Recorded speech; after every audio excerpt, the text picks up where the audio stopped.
ओम अज्ञानतिमिरान्धस्य ज्ञानाञ्जनशलाकाय चक्षुरुन्मिलितं येन तस्मै श्रीगुरवे नमः। श्रीचैतन्यमनोभीष्टं स्थापितं येन भूतले स्वयं रूपा कदा मह्यं ददाति स्वपदान्तिकं। वन्देऽहं श्रीगुरो श्रीयुतापदकमलं श्रीगुरून् वैष्णवांश श्रीरूपं साग्रजातं सहगना रघुनाथान्वितं तं सजीवं साद्वैतं सावधूतं परिजनसहितं कृष्णचैतन्यदेवं श्रीराधाकृष्णपादान् सहगना ललिता श्रीविशाखान्वितं च। हे कृष्णा करुणा सिन्धु दीनबन्धु जगत्पते गोपेश गोपिका कान्त राधा कान्ता नमोस्तुते। तप्त काञ्चन गौरांगी राधे वृन्दावनेश्वरी वृषभानुसुते देवी प्रणमामि हरिप्रिये। नमो ओं विष्णुपदाय कृष्णपृष्ठाय भूतले श्रीमते भक्तिवेदान्तस्वामिनिति नामिने। नमस्ते सारस्वती देवी गौरवाणी प्रचारिणे निर्विशेषा शून्यवादी पाश्चात्यदेशतारिणे। वाञ्छाकल्पतरुभ्यस्य कृपा सिन्धुभ्य एव च पतितानां पावनेभ्यो वैष्णवेभ्यो नमो नमः। जय श्री कृष्ण चैतन्य प्रभु नित्यानंद श्री अद्वैत गदाधर श्रीवासादि गौर भक्तवृंद। हरे कृष्णा कृष्णा कृष्णा हरे हरे, हरे राम राम राम हरे हरे। हरे कृष्ण। సో నిన్న మనము ఈ యొక్క కపిల భగవానుడి ఉపదేశంలో భాగంగా 11వ అధ్యాయాన్ని మొదలుపెట్టాము. మనము ఈ 11వ అధ్యాయం వచ్చేసి సాధువు యొక్క లక్షణాలు ఏమిటనే దాని గురించి మనం చర్చించుకున్నాం ఇక్కడ, రైట్. సో సాధువు యొక్క 6 లక్షణాలు అని చెప్పుకున్నాం ఇక్కడ మనము. చెప్తారా 6 లక్షణాలు ఏమిటి? హరే కృష్ణ ప్రభుజీ. పేషెన్స్, కైండ్నెస్, మిత్రభావము, అజాత శత్రువులా ఉండడము, శాంత స్వభావము, ఇంకా శాస్త్రాలని పాటించడము. శ్లోకం నేర్చుకున్నారు ఎవరన్నా? లేదు ప్రభుజీ. హరే కృష్ణ. ఓకే. యా తితీక్షవ కారుణిక సువృత సర్వదేహిన అజాత శత్రువో శాంత సాధవ సాధుభూషణ అని చెప్పుకున్నాం ఇక్కడ, రైట్. సో ఓర్పు ఉంటుంది, కరుణ ఉంటుంది, సమస్త జీవుల పట్ల మిత్రత్వాన్ని కలిగి ఉంటాడు సాధువు అనే వ్యక్తి. అజాత శత్రువు అంటే శత్రురహితుడు, ఆయనకు శత్రువులు అనే వాళ్ళు ఉండరు ఇక్కడ. శాంత స్వభావాన్ని కలిగి ఉంటారు ఇక్కడ. అంతేకాదు శాస్త్రాల్లో కూడా చాలా దృఢంగా ఉండిపోతాడు అనమాట. తన యొక్క జ్ఞానం అనేది చాలా దృఢంగా ఉండిపోతుంది ఇక్కడ. ఇవి సాధు యొక్క అలంకారాలు అని చెప్పేసి చెప్పుకున్నాం ఇక్కడ మనం, రైట్. సో అందువల్ల సాధువు ఏం చేస్తుంటాడు ఇక్కడ, తన యొక్క జీవితాన్ని పరంగా పెట్టేసి అందరినీ కూడా కృష్ణ చైతన్య వద్దులు కమ్మని చెప్పేసి బోధిస్తాడనమాట ఇక్కడ. అదే సాధు యొక్క ఉపదేశం ఇక్కడ.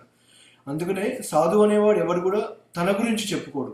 నా గురించి పొగడండి, లేకపోతే నన్ను గొప్పగా మీరు మాట్లాడండి, నాకు నా చైతన్యవంతం కామని చెప్పేసి ఎప్పుడు చెప్పడు. సాధువు అనే వ్యక్తి ఎప్పుడు కూడా కృష్ణుని గురించి మాట్లాడతాడు, కృష్ణ చైతన్యం గురించి మాట్లాడు తప్పిస్తే తన యొక్క గొప్పల గురించి ఎప్పుడు కూడా మాట్లాడుకోడు. ఇది ఒకనొక లక్షణం, సాధువు యొక్క లక్షణం ఇక్కడ.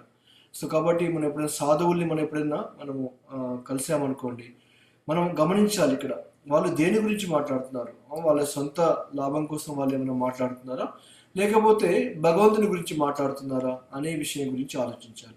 అలా మాట్లాడలేదనుకోండి, అలాంటి వాళ్ళు సాధువులు కాదనమాట. చాలామంది ఐఎమ్ గాడ్ అని చెప్పేసి అంటుంటారు ఇక్కడ. అంటే నేనే దేవుడిని అని చెప్పేసి చాలామంది చెప్పుకుంటారు ఇక్కడ. ప్రభుపాదుల వారు ఏం చెప్పారు ఇక్కడ, you are not the god, you are the dog అని చెప్పేసి అన్నారు అనమాట. అంటే ఇక్కడ నువ్వు గాడు కాదు, నువ్వు డాగువి అనమాట ఇక్కడ. ఎందుకంటే వాడికి ఏది తెలియకుండా, దేవుడు అనే పదానికి ఒక అర్థం కూడా తెలియకుండా వాడు ఏం చేస్తున్నాడు ఇక్కడ, వాడు దేవుడిగా చెప్పుకుంటున్నాడు ఇక్కడ. ఈ సాధువు లక్షణాలు వాళ్ళు లేవనమాట. కొద్దిగా మనం కోపం తెప్పించామనుకోండి, వాడికి కొద్దిగా కొంచెం మనం పరుషంగా మాట్లాడామనుకోండి, వాడి కోపం వచ్చేస్తుంది ఉంటుంది వెంటనే ఇక్కడ. ఆ లక్షణాలు అనేది బయటపడిపోతుంటాయి ఇక్కడ.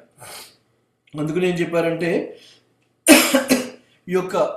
ఈ ఎవరైతే నేను గొప్ప పండితుడిని అని చెప్పేసి ఎప్పుడైతే చెప్పుకుంటుంటారో అలాంటి వాళ్ళు మాట్లాడినప్పుడు అర్థమైపోతుంది అనమాట వాడు ఎంత పాండిత్యం ఉంది అనే విషయం గురించి. మాట్లాడినంత వరకు మాత్రమే వాడు పండితుడు ఇక్కడ. ఎవరైనా వచ్చేసి వాడిని ఛాలెంజ్ చేశారనుకోండి, అప్పుడు వాడు మాట్లాడినప్పుడు ఏమైపోతుంది, బయటికి యథార్థం అనేది బయటకు వచ్చేస్తుంది ఇక్కడ. అప్పుడు సాధు లక్షణాలు అనేది కూడా మనకి కనబడతాయి అనమాట. అంటే వాడు సాధువు కాదని చెప్పేసి అర్థమైపోతుంది ఇక్కడ మనకి. కాబట్టి అందుకనే సాధువు అనే వ్యక్తి ఏంటి ఇక్కడ అందరినీ సమానంగా చూస్తాడు ఇక్కడ. ఈ జీవి ఆ జీవి అని కాకుండా అందరి జీవిని కూడా సమానంగా చూసుకుంటూ వెళ్ళిపోతాడని చెప్పేసి కూడా నిన్న మనం చెప్పుకున్నాం ఇక్కడ, రైట్. సో అందుకే విధంగా చైతన్య మహాప్రభు ఏం చెప్పారు ఇక్కడ, సాధు సంఘ సర్వశాస్త్ర కోయ్ లవ మాత్ర సాధు సంఘ సర్వసిద్ధి హోయ్. అంటే అండి సాధు సంఘం తీసుకున్నప్పుడు మనము సర్వశాస్త్రాలు కూడా మనం తెలుసుకున్న వాళ్ళు అయిపోతాం ఇక్కడ. కొంచెము లవ మాత్రం సాధు సంఘం మనం పొందినా కానీ మనము సర్వసిద్ధులు కూడా పొందినట్టే అని చెప్పేసి ఉన్నారు ఇక్కడ. అది నిజమైన సాధు యొక్క సాంగత్యం అంటే అలా ఉంటుంది ఇక్కడ. ఏ సాధువు అంటే ఆ సాధువు వెనకాల మనం వెళ్ళకూడదు ఇక్కడ. సమాజంలో ఎంతో మంది ఈ యొక్క బూటకపు సాధువులు అని చెప్పుకునే వాళ్ళు చాలా మంది ఉన్నారు ఇక్కడ. వాడికి ఎంతసేపు ఉన్న ఫాలోవర్స్ కావాలి, లేకపోతే మంది ఆర్భాటం ఇవన్నీ కావాలన్నమాట ఇక్కడ. అంతేగాని భగవంతుని గురించి చెప్పేది తక్కువ, వాడి గురించి పొగిడేది ఎక్కువగా ఉంటుంది ఇక్కడ. అలాంటి వాడు ఎప్పుడు కూడా సాధువు కాదు ఇక్కడ. అలాంటి వాళ్ళ సాంగత్యాన్ని మనం తీసుకున్నాం అనుకోండి, ఏమైపోతాము, వాడు పతనం చెందుతాడు, వాడితో పాటు మనం కూడా పతనం చెంది వెళ్ళిపోతాం అనమాట. కాబట్టి మనం అర్థం చేసుకోవాల్సింది ఏంటంటే సాధువు అనే వ్యక్తి ఎలాంటి వాడు అనే విషయం తెలుసుకొని మనం ఇప్పుడు ఈ అధ్యాయంలో మొత్తము ఆ లక్షణాల గురించే మాట్లాడుకుంటున్నాం ఇక్కడ.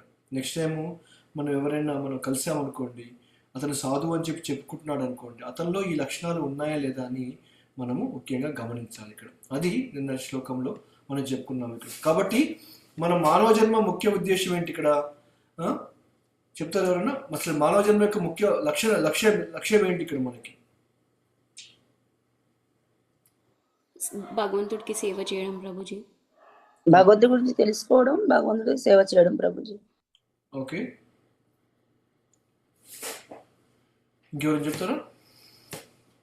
మానవ జన్మ ముఖ్య ఉద్దేశం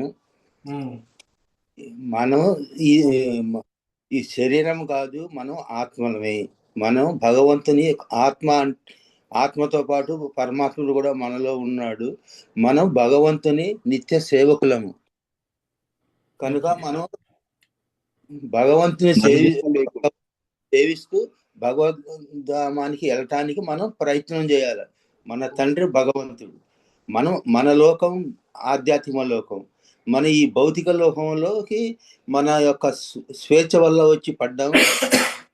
ఆ స్వేచ్ఛను భగవంతుడి దగ్గరికి వెళ్ళటానికే ఉపయోగించుకోవాలి తప్ప మనం అనేకమైన కార్యాలు భౌతిక ప్రపంచంలో చేయటానికి కాదు. ఆధ్యాత్మిక లోకానికి చేరుకోవటానికి మనం ప్రయత్నం చేస్తూ సేవకులం కాబట్టి ఆడకు చేరుకోవటానికి హరినామ సంకీర్తన చేస్తూ హరినామ సంకీర్తన చేస్తూ అక్కడికి చేరుకునే మార్గాన్ని ఆలోచించడానికి శుద్ధమైన సాధువులు ఎవరున్నారని అంటే మీరు డీటెయిల్ ఎక్స్ప్లెయిన్ చేస్తున్నారు. బట్ నేను చిన్న ఆన్సర్ కోసం చూస్తున్నాను యాక్చువల్గా. ఎస్, మీరు చెప్పినట్టు కరెక్టే. ఎస్, ఇంకెవరైనా చెప్తారా? మరుజన్మ లేకుండా భగవద్ధామం చేరుట. Right, correct. Okay, yes. ఇంకా ముక్తిని పొందడం అంటే ముక్తి పొందడం అంటే జ్ఞానులు కూడా ముక్తి కోసమే ప్రయత్నిస్తూ ఉంటారు ఇక్కడ మనకి, రైట్. సో అది మన లక్ష్యం. అది ఒకనొకటి మనకి అదేంటంటే అది బై ప్రొడక్ట్ అనమాట. ముక్తి అనేది బై ప్రొడక్ట్. బై ప్రొడక్ట్ అంటే తెలుసా మీకు? బై ప్రొడక్ట్ ఏంటంటే మనము తింటే మనకి దేహానికి శక్తి వస్తుంది. శక్తి వస్తుంది అని చెప్పి ప్రత్యేకంగా చెప్పాల్సిన అవసరం లేదు ఇక్కడ. మనం సరిగ్గా తింటే మనకి శక్తి అనేది వస్తుంది అనమాట. ముక్తి అనేది ఆ శక్తి లాంటిది ఇక్కడ. ఓకే, కాబట్టి ముక్తి అనేది ఆటోమేటిక్గా వచ్చేస్తుంది. మనం దాని వెనకాల మనం పరిగెత్తాల్సిన అవసరం లేదు ఇక్కడ. భగవద్ధామానికి చేరడం అనేది. సో కాబట్టి మీరు చెప్పినట్టే కరెక్ట్ ఇక్కడ. కాబట్టి మన మానవ జన్మ ముఖ్య లక్ష్యం ఏంటంటే శ్రీకృష్ణ భగవానుడికి భక్తులం కావడం లక్ష్యం ముఖ్యంగా మనం. ఎస్, నేను ఆత్మని కాదు, నేను దేహాన్ని కాదు, ఆత్మని, లేకపోతే నేను సేవ చేసుకోవాలి, ముక్తి పొందాలి, ఇవన్నీ ఉన్నాయి ఇక్కడ మనకి. ఇంకో జన్మ తీసుకోవద్దని. బట్ అది ఎలా సాధిస్తాం ఇక్కడ అనేది మన యొక్క లక్ష్యం అనమాట. దానికి మనం ఏం చేయాలి? ఆ శ్రీకృష్ణ భగవానుడికి భక్తులం అయ్యామనుకోండి, ఇవన్నీ కూడా ఇప్పుడు మీరు ఏదైతే చెప్పారో అవన్నీ కూడా మనం సాధిస్తాం ఇక్కడ మనం. కాబట్టి ఆ భక్తియుత యోగం అనేది మనం చాలా ఇంపార్టెంట్ ఇక్కడ మనకి. దీని పట్ల మనం చాలా జాగ్రత్త వహించాలని చెప్పేసి అన్నారు ఇక్కడ మనకి. కాబట్టి అలా చేసుకుంటూ వెళ్ళిపోతే ఇంతకుముందు చెప్పినట్టు ముక్తి అనేది ఆటోమేటిక్గా వచ్చేస్తుంది మనకి ఇక్కడ, రైట్. సో అందుకనే ఇక్కడ ఏం చెప్పారంటే మనము ఈ జన్మ మృత్యుల పైన విజయం సాధించలేకపోయామనుకోండి, మన జన్మని వృధా చేసుకుంటున్నట్లే అర్థం ఇక్కడ మనకి, రైట్. ఎందుకంటే జంతువులు కూడా వాటి జన్మని వృధా చేసుకుంటున్నాయి ఇక్కడ. ఎందుకు? అవి ఆహార నిద్ర భయమైతునం చ సామాన్యమేతాం పశుభీ నరానం అని చెప్పేసి అన్నారు ఇక్కడ. అంటే ఏంటి ఇక్కడ మనకి ఆహారము, నిద్ర, భయము, మైథునము, ఈ 4 లక్షణాలు ఏవైతే ఉన్నాయో మనుషుల్లో ఉన్నాయి, జంతువుల్లో ఉన్నాయి ఇక్కడ, రైట్? మనము తింటున్నాము, అవి తింటున్నాయి. మనము నిద్రపోతున్నాము, అవి నిద్రపోతున్నాయి. మనము మైథునంలో పాల్గొంటున్నాము, అవి పాల్గొంటున్నాయి ఇక్కడ. మనము భయపడిపోతున్నాము ఇక్కడ, మనం ఆస్తిని ఎవరైనా దొంగతనం చేసుకుంటారేమో అని చెప్పేసి మనం తాళాలు వేసుకొని బీరువాలో పెట్టుకొని అంత జాగ్రత్తగా దాచిపెట్టుకుంటున్నాము ఇక్కడ మనం. అవి కూడా వాటి కోసం ఎవరైనా వచ్చి పోరాడడానికి వచ్చినప్పుడు అవి కూడా భయంతో ఆ పోరాటాన్ని అవి కూడా చేస్తున్నాయి ఇక్కడ, రైట్? సో రెండింటి మధ్యలో వ్యత్యాసం అంటూ ఏమీ లేదు ఇక్కడ మనకి.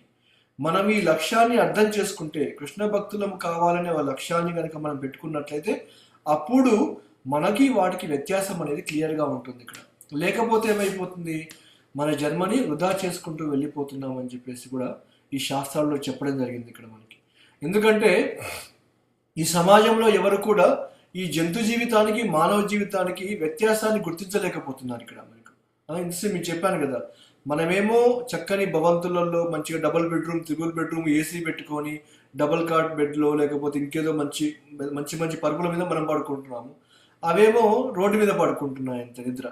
ఇద్దరు చేసేది ఏంటి కార్యము? నిద్రపోవడమే, రైట్? మనం అంతిమంగా కావాల్సింది ఏంటి ఇక్కడ?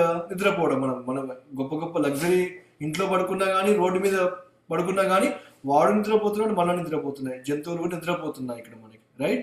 మరి వాళ్ళకి మనకి వ్యత్యాసం ఏంటి ఇక్కడ? చేసే కార్యం అంతా ఒక్కటే కదా మనకి ఇక్కడ. అప్పుడు అవేం చేస్తున్నాయి ఇక్కడ మనకి? తిండి కూడా, ఆహారం అనుకోండి, అవేమో చెత్తకుండి దగ్గరికి వెళ్ళేసి అక్కడ కడుపు నింపుకుంటున్నాయి. మనుషులేమో బంగారు, వెండి పళ్ళాలు లేకపోతే స్టీల్ పళ్ళాలలో మనం భుజిస్తున్నాం అంతే ఇక్కడ మనకి, రైట్? సో కాబట్టి దీనివల్ల ఎలాంటి వ్యత్యాసం అనేది మనకి ఏమీ లేదు ఇక్కడ మనకి. ఈ విధంగా మనము నాగరికత అనేది జంతు జీవితంలాగా మారిపోయింది అనుకోండి, ఈ భౌతిక జీవన బంధనాలు ఏమైపోతాయి? ఇంకా ఇంకా దృఢంగా మారిపోతాం ఇక్కడ. మనము పురుషోత్తమ యోగంలో చెప్పుకున్నాం కదా ఇక్కడ, మన వేళ్ళు ఏవైతే ఉంటున్నాయో, మన కోరికలు, మన యొక్క అలవాట్లు ఏవైతే ఉంటున్నాయో అవి ఇంకా ఇంకా పెంచుకుంటూ పోకూడదు. మనం దాన్ని దృఢంగా చేయడానికి మనం ప్రయత్నించకూడదు అనమాట. భౌతికమైన సుఖం వెనకాల లేకపోతే భౌతికమైన ఇష్టాల వెనకాల ఇంకా ఇంకా దృఢంగా మారిపోవాలని చెప్పేసి మనం ప్రయత్నించకూడదు ఇక్కడ, ఓకే? అనాసక్తి అనేది మన జీవితంలో రావాలి ఇక్కడ, రైట్? అది ఏదైనా సరే, భౌతికంగా మనము ఇంతకుముందు చేసే పనులు ఏవైనా కానీ వాటి పట్ల అనాసక్తి అనేది మనకి మెల్లమెల్లగా రావాలి ఇక్కడ. అనాసక్తి రావట్లేదు అంటే అర్థం ఏంటంటే మనము భక్తి సరిగా చేయట్లేదని చెప్పేసి అర్థం ఇక్కడ మనకి, రైట్? మన భక్తిలో మనం కొద్దిపాటి దూరం వెళ్ళిపోయిన తర్వాత, కొన్ని సంవత్సరాలు గడిచిన తర్వాత ఇంకా మన అనాసక్తులు భక్తిలోకి రాకముందుకున్నవే అనాసక్తులు మనలో ఉన్నాయనుకోండి, దాని అర్థం ఏంటంటే భక్తిలో మనము పురోగతి సాధించలేకపోతున్నాం అని చెప్పేసి అర్థం చేసుకోవాలి ఇక్కడ. అంతేకాదు ఏమైపోయింది, మన భౌతిక జీవిత బంధనాన్ని ఇంకా ఇంకా దృఢంగా చేసుకుంటూ వెళ్ళిపోతున్నాం ఇక్కడ మనం. కాబట్టి ఈ అనాసక్తి అనేది చాలా చాలా ఇంపార్టెంట్ ఇక్కడ.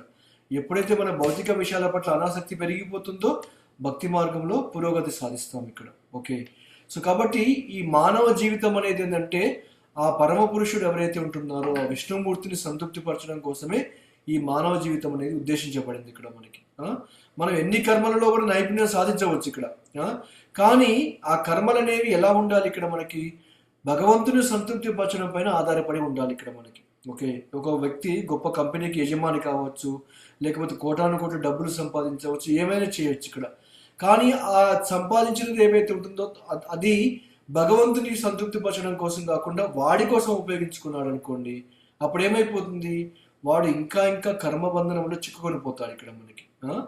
కాబట్టి మనం ఇప్పుడు ఎప్పుడైతే ఈ భౌతిక కార్యాల పట్ల ఆసక్తి ఇంకా కలిగి ఉన్నప్పటికీ, ఇంకా పూర్తిగా పోలేదు మనకి భౌతిక విషయాల పట్ల ఆసక్తి అనేది ఇంకా పోలేదు ఇక్కడ, కానీ మనం ఏం చేయాలి ఇక్కడ? అవి పోవాలంటే ఏం చేయాలి? మన సాధువు వైపు మనం మరలాలి ఇక్కడ. మనకి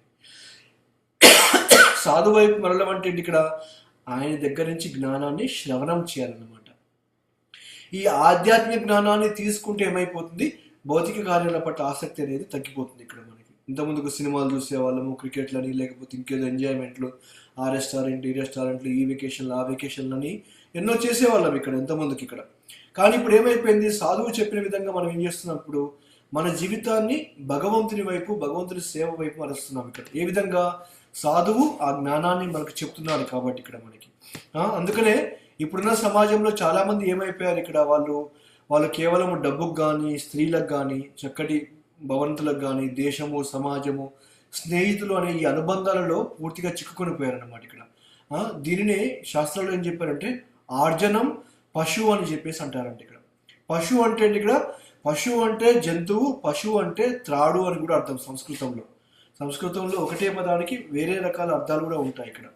ఇక్కడ పశువు, ఆర్జనం పశువు అంటే ఇక్కడ పశువు అంటే త్రాడు. ఇక్కడ మనం ఏమైపోయాం, ఇక్కడ ఒక త్రాడు చేత కట్టివేయబడ్డామన్నమాట. అసహాయ స్థితికి మనం గురైపోయాం. ఇక్కడ మనం ఈ త్రిగుణాల ప్రభావంలో ఏమైపోయాం, ఇక్కడ మనము ఒక తాడు ద్వారా మనం పూర్తిగా బంధించడం అనేది జరిగిపోయింది అన్నమాట ఇక్కడ. అదేవిధంగా త్రిగుణ, మనము త్రిగుణ అంటాం కదా. ఇప్పుడు త్రి అంటే 3, గుణ అంటే కూడా గుణాలు అంటేనేమో మనకున్న త్రిగుణాలు ఇక్కడ మనకి. అంతేకాకుండా గుణ అంటే తాడు గుణ అని అర్థం అన్నమాట ఇక్కడ. ఓకేనా? కాబట్టి మనము ఏమైపోయాం ఇక్కడ, ఈ త్రిగుణాల ప్రభావంతో మనము పూర్తిగా బంధించబడిపోయేసి మనం అసహాయ స్థితికి వెళ్ళిపోయాం ఇక్కడ. అంటే ఇక్కడ మన బంధాల్ని మనము తెంచుకోలేము ఇక్కడ. ఇప్పుడు ఎవరైనా కట్టేశారనుకోండి గట్టిగా మనకి తాళ్ళు పెట్టి, వాడు ఎంత ప్రయత్నించినా కానీ దాని బంధాల నుంచి బయటికి రాలేడు ఇక్కడ. ఎందుకు? దానికి ఎలా అవకాశం లేదు, బయటికి రావడానికి అవకాశం అనేది లేదు ఇక్కడ మనకి ఇక్కడ. కానీ అదే ఒక వ్యక్తి వచ్చి మనల్ని సహాయం చేశారనుకోండి, వాడు వచ్చేసి ముడి తిప్పగానే ఏమైపోతుంది, మనము ఆ బంధనం నుంచి బయటపడిపోతాం ఇక్కడ మనకి. రైట్?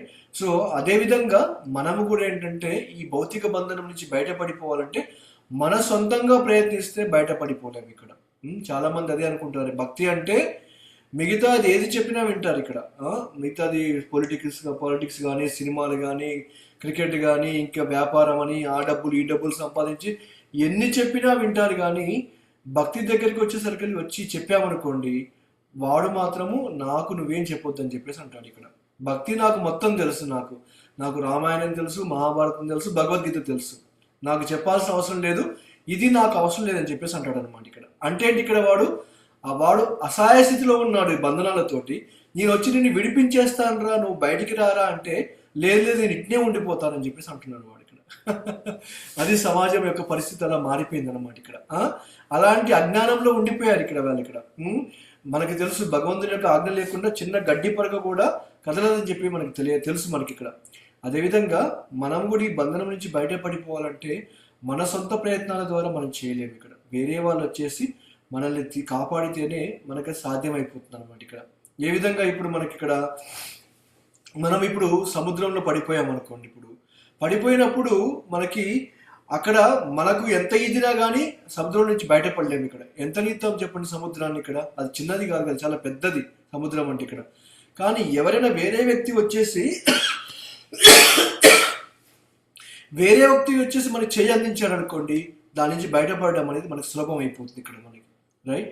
సో ఆ చెయ్యి అందించేవాడే మనకి సాధువు. మన జీవితంలోకి వచ్చేసి ఏం చేస్తున్నాడు, మనకు కూడా ఒక చెయ్యి అందిస్తున్నాడు అనమాట ఇక్కడ. ఈ భౌతిక ఆధ్యాత్మిక జ్ఞానాన్ని ఇచ్చేసి ఈ కృష్ణ చైతన్యాన్ని మనకు నేర్పించి ఏం చేస్తున్నాడు ఇక్కడ, ఈ భౌతిక భవసాగరంలో నువ్వు మునిగిపోతున్నావు ఇక్కడ, నేను బయటికి తీసుకొచ్చేస్తానని చెప్పేసి ఏం చేస్తున్నాడు, మనల్ని బయటికి లాగుతున్నాడు అనమాట. ఎవరైతే ఇంట్రెస్ట్గా ఉండేసి, ఎవరైతే దీన్ని శ్రద్ధతోటి నమ్మకంతో నేర్చుకుందామని చెప్పి ఎవరైతే అనుకుంటున్నారో వాళ్ళు బయటపడిపోతున్నారు ఇక్కడ. ఎవరైతే మాకు వద్దు, ఇక్కడ భౌతిక జీవితమే మంచిగా ఉంది, ఇక్కడే ఎంజాయ్ చేస్తారని చెప్పేసి అనుకున్నారు అనుకోండి, ఏం చేస్తారు, అలాంటి వాళ్ళని వదిలిపెడతారు అనమాట ఇక్కడ. కాబట్టి భగవంతుడు మన యొక్క ప్రతి కార్యాన్ని కూడా దగ్గరుండి పర్యవేక్షించాల్సిన అవసరం లేదు ఇక్కడ మనకి. ఇక్కడ భగవద్గీతలో ఏం చెప్పారు, ఇక్కడ పరాశ శక్తి సువిధయ త్రియతే నాతస్య కార్యం కరణేచ విద్యతే అని చెప్పేసి అన్నారు ఇక్కడ మనకి. భగవంతుడు ఏం చెప్పాడు ఇక్కడ మనకి, ఆయన గోలోక బృందావనం నుంచో వైకుంఠ లోకాల నుంచో వచ్చేసి మనల్ని ప్రత్యేకంగా దగ్గరుండి పర్యవేక్షించాల్సిన అవసరం లేదు ఇక్కడ. ఆయన శక్తులు ఎన్నో ఉన్నాయి ఇక్కడ మనకి. ఇప్పుడు ఒక ప్రెసిడెంట్ ఉన్నాడు అనుకోండి దేశానికి, ఇప్పుడు అతను ప్రతి ఒక్క ఊరికి ప్రతి ఒక్క డిస్ట్రిక్ట్కి వెళ్ళేసి అన్ని గమనించాల్సిన అవసరం లేదు. ఆయన కింద ఎంతో మంది అధికారులు ఉంటారు ఇక్కడ. వాళ్ళు ఏం చేస్తారు, వాళ్ళంతా కూడా రిపోర్ట్లన్నీ తయారు చేసేసి ప్రెసిడెంట్కి పంపిస్తారు ఇక్కడ. రైట్? మనం కూడా అంతే అన్నమాట ఇక్కడ. భగవంతుని యొక్క శక్తులు చాలా ఉన్నాయి ఈ ప్రపంచంలో. వాళ్ళు ఏం చేస్తుంటారో మనం చేసేవన్నీ కూడా గమనిస్తూ ఉంటారు అనమాట. నేను చెప్పుకున్నాం కదా, మనకు గాలి సాక్షి, నీరు సాక్షి, ఆకాశం సాక్షి, అన్ని సాక్షులుగా ఉన్నాయి ఇక్కడ మనకి. ఓకే, ఎవరి నుంచి కూడా మనం తప్పించుకోలేము. మనం చేసే కర్మలను ఎవరి నుంచి కూడా మనం తప్పించుకోలేము అన్నమాట ఇక్కడ. అందుకనే చెప్తారు ఇక్కడ మనకి, ఆయన ఎన్నో శక్తుల ద్వారా ఏం చేస్తున్నాడు, మనల్ని పర్యవేక్షించేసేలాగా పెట్టాడు అనమాట. సీసీ కెమెరాలు ఇప్పుడు మనకి ఇప్పుడు ఎక్కడికి పోయినా కానీ సీసీ కెమెరాలు పెట్టారు. ఓకే, మనం తప్పించుకోలేము ఇక్కడ. మనం ఎంతగా మనం గుప్తంగా చేతుకుందాం అనుకున్నా కానీ ఎక్కడో దగ్గర ఒక చిన్న కెమెరా ఉండేసి అది క్యాప్చర్ చేస్తుంది ఇక్కడ మనకి, రైట్. అదేవిధంగా మన చుట్టూ కూడా ఎన్నో సీసీ కెమెరాలు ఉన్నాయి ఇక్కడ. కాకపోతే ఇవి మనకు కనపడవు. బయట పెట్టే సీసీ కెమెరాలు మనకు కనపడతాయి ఇక్కడ. ఈ కెమెరాలు ఏంటంటే మనకు కనపడకుండా మనం చేసేవన్నిటిని కూడా రికార్డింగ్ చేసుకుంటూ వెళ్ళిపోతున్నాయి ఇక్కడ. రేపు మనం వెళ్ళి మన తర్వాత నేను తప్పు చేయలేదని చెప్పేసి అన్నా కానీ వెంటనే పలానా రోజు పలానా దేశంలో పలానా సమయానికి వెంటనే రికార్డింగ్ ప్లే చేస్తారు. ఆ రికార్డింగ్ ప్లే చేయగానే మొత్తం మనం చేసిందంతా కూడా క్లియర్గా మన కళ్ళ ముందే ప్లే అయిపోతుంది అనమాట ఇక్కడ. కాబట్టి మనం చేసే ప్రతి ఒక్క విషయాన్ని కూడా భగవంతుని శక్తులు ఏం చేస్తున్నాయి, అన్నీ కూడా క్యాప్చర్ చేస్తున్నాయి అనమాట. అవన్నీ కూడా ఇక్కడ మనకి మనము ఎంతగా అంటే మన కంటి రేపను కూడా స్వతంత్రంగా ఆడించలేనంతగా మనం నియంత్రించబడిపోతున్నాం ఇక్కడ. మన చేతులను స్వేచ్ఛగా ఆడిస్తున్నాము, కానీ ఈ చేతులు ఎప్పటి వరకు ఉంటాయో మనకు తెలియదు ఇక్కడ. ఈ రోజు చేతులు పని చేస్తున్నాయి, రేపు నాకు పక్షవాతం రావచ్చు, నా చేతులు పని చేయకుండా వెళ్ళిపోవచ్చు ఇక్కడ. దేనికి గ్యారంటీ లేదు ఇక్కడ. ఈ సమాజంలో, ఈ భౌతిక ప్రపంచంలో దేనికి కూడా మనకి గ్యారంటీ లేదనమాట ఇక్కడ. ఇప్పుడు ఇది నా చెయ్యి అని చెప్పి నేను వాదించవచ్చు ఇక్కడ. అదే పక్షవాతం వచ్చింది అనుకోండి, ఎటుపోయింది మన నీ చెయ్యి, ఇంతసేపు పని చేస్తుంది కదా, ఇప్పుడు పడిపోయింది చెయ్యి, నువ్వు చెయ్యి లేకపోతే లేపుతారా? లేపలేరు ఇక్కడ. అది బద్ధ జీవితం. బద్ధ జీవితం అంటే ఏంటి? ఇక్కడ బంధంలో చిక్కుకొని పోయామన్నమాట ఇక్కడ. ఆ విషయం అనేది అర్థం కావట్లేదు చాలా మందికి ఇక్కడ. కాకపోతే మనం ఏం చేయాలి ఇక్కడ, ఈ విషయాలన్నింటి నుంచి బయటపడడానికి, ఈ సమస్త బంధాల నుంచి విముక్తి పొందాలంటే ఏం చేయాలి ఇక్కడ మనకి? సయేవ సాధు సుకృతో మోక్ష ద్వారా మపావృతం అని చెప్పేసి అన్నారు ఇక్కడ. అంటే ఇక్కడ మనము మన ఆసక్తిని భౌతికమైన వస్తువులపై కాకుండా సాధువు వైపుకి మనం మరల్చాలి మన జీవితాన్ని ఇక్కడ. ఇప్పుడు ఏమైపోయింది మనకి బద్ధ జీవితంలో మన ఆసక్తి అంతా కూడా భౌతికమైన విషయాలపైనే ఇక్కడ. ప్రతి ఒక్కటి మన జీవితంలో అనుభవించేంత భౌతికమైన విషయాలు ఉంది ఇక్కడ. కానీ అదే ఆసక్తిని మనము ఈ యొక్క సాధువు వైపు మరల్చామనుకోండి, సాధువు ఏం చేస్తాడు ఇక్కడ మనకి, మన ఆసక్తి అనేది భగవంతుని వైపు తీసుకుని వెళ్ళిపోతాడు అన్నమాట ఇక్కడ. సాధు సంఘ సర్వశాస్త్ర కోయ్ చెప్పుకున్నాం కదా ఇక్కడ మనకి ఇక్కడ. కాబట్టి ఈవెన్ చాణక్య పండితుడు కూడా గొప్ప మనకి చంద్రగుప్త రాజ్యంలో ఉండేవాడు ఒక పండితుడు, చాణక్య పండితుడు ఇక్కడ. ఆయన కూడా చెప్పాడు అనమాట. ఏం చెప్పాడు ఇక్కడ? త్యజ దుర్జన సంసర్గ భజ సాధు సమాగమం అని చెప్పేసి అన్నారు ఇక్కడ. ఒక వైష్ణవుడు ఏమడిగారంటే చైతన్య మహాప్రభుని, అసలుకి గృహస్థ జీవితం యొక్క ధర్మం ఏమిటని ప్రశ్నించాడు ఇక్కడ. ఇప్పుడు మనం అందరం కూడా గృహస్థాశ్రమంలోనే ఉన్నాం ఇక్కడ, పెళ్లి చేసుకున్నాము, పిల్లలు ఉన్నారు, బాధ్యతలు ఉన్నాయి, ఇవన్నీ ఉన్నాయి ఇక్కడ. ఇదే ప్రశ్నని చైతన్య మహాప్రభుని అడిగారనమాట ఇక్కడ. అసలు గృహస్థ జీవితం యొక్క ధర్మం ఏమిటి, అతను ఏమి చేయాలని చెప్పేసి ప్రశ్నించడం చెప్పారనమాట. చైతన్య మహాప్రభు ఏం చెప్పారంటే అసత్ సంగ త్యాగ్ ఏ వైష్ణవాచారం అని చెప్పేసి అన్నారు ఇక్కడ. ఏమని చెప్పారు? అభక్తుల సాంగత్యమును నువ్వు చెయ్యకూడదు. నువ్వేం చేయాలి మరి ఇక్కడ? అభక్తుల సాంగత్యాన్ని వద్దనుకుంటే నువ్వేం చేయాలి? సాధువుల సాంగత్యాన్ని అన్వేషించమని చెప్పారనమాట. ఇది గృహస్థ ధర్మం, గృహస్థుని యొక్క ధర్మం ఇక్కడ మనకి, రైట్. సమాజంలో అంతా కూడా అభక్తులే ఉండిపోయారు ఇక్కడ. వాళ్ళ సాంగత్యం తీసుకున్నాం అనుకోండి, మనము వాళ్ళతోటి కూడా పతనమై వెళ్ళిపోతుంటాం ఇక్కడ. అలా కాకుండా మనం ఏం చేయమని చెప్పేసి అంటున్నారు ఇక్కడ, సాధువు యొక్క సాంగత్యాన్ని తీసుకోమని చెప్పేసి అంటున్నారు ఇక్కడ మనకి. అసత్సంగ త్యాగం ఏ వైష్ణవ ఆచారం అన్నమాట ఇక్కడ. సో అలా చేసామనుకోండి ఏమైపోతుంది, మన ధర్మాన్ని మనం నిర్వర్తించినట్లే ఇక్కడ మనకి, రైట్.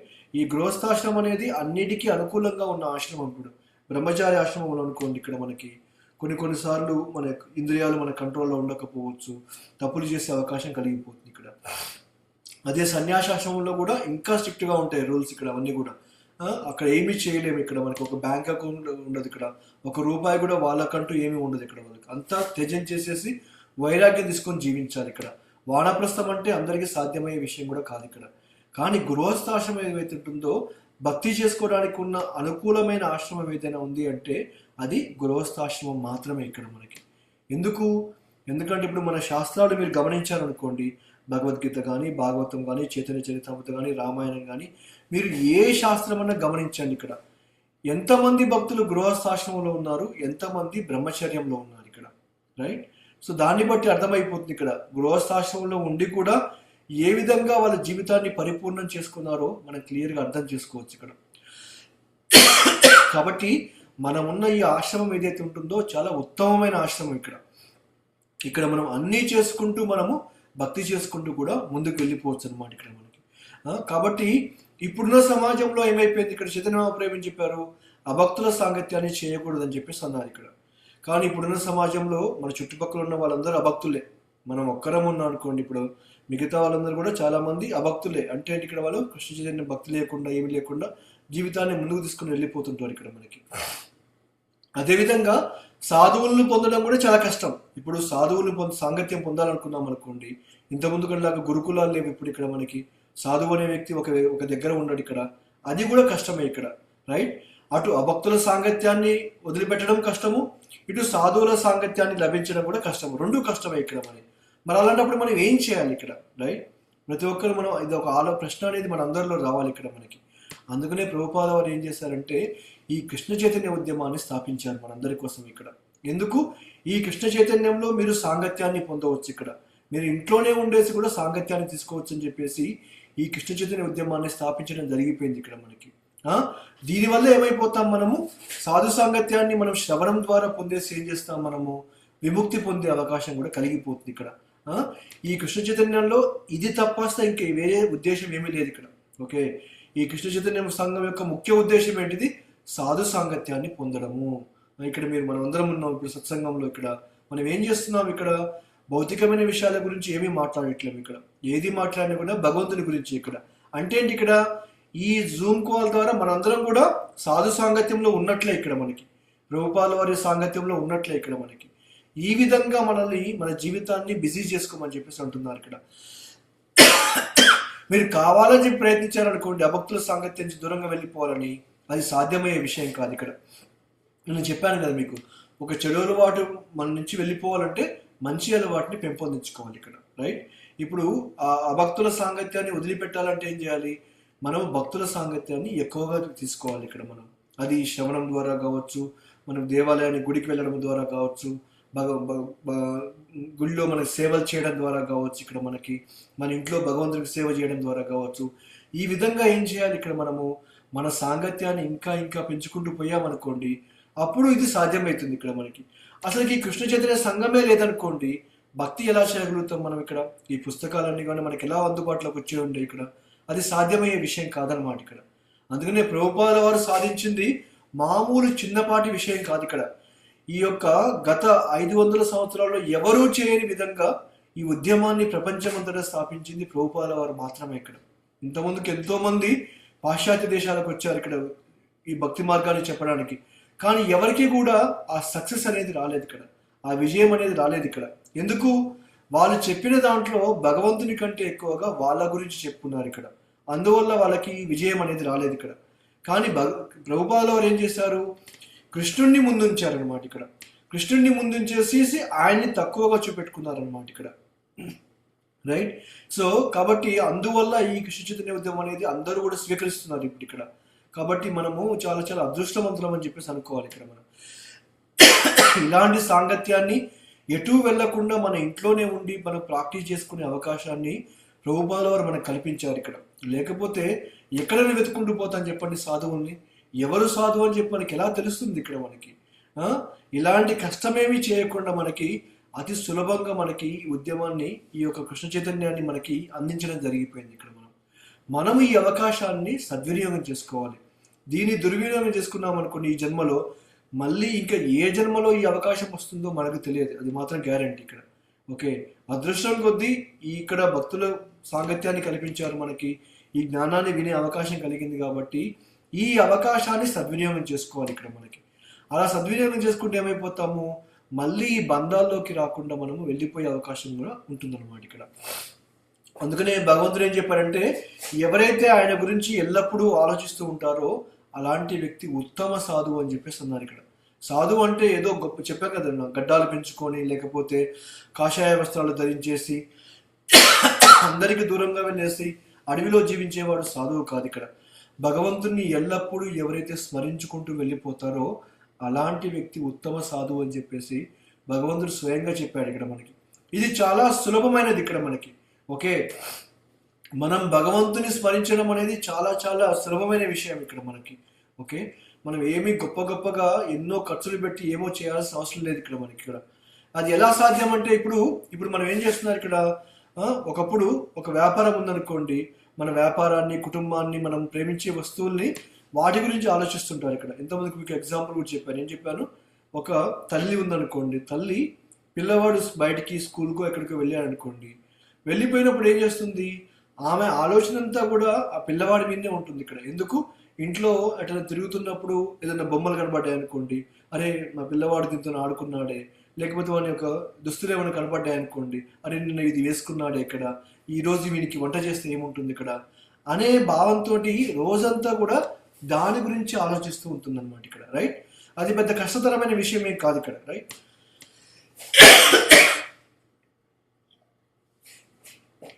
కాబట్టి ఆలోచించకుండా ఉండడం అనేది సాధ్యం కాదు ఎప్పటికైనా, ఎవరికైనా సరే ఇక్కడ.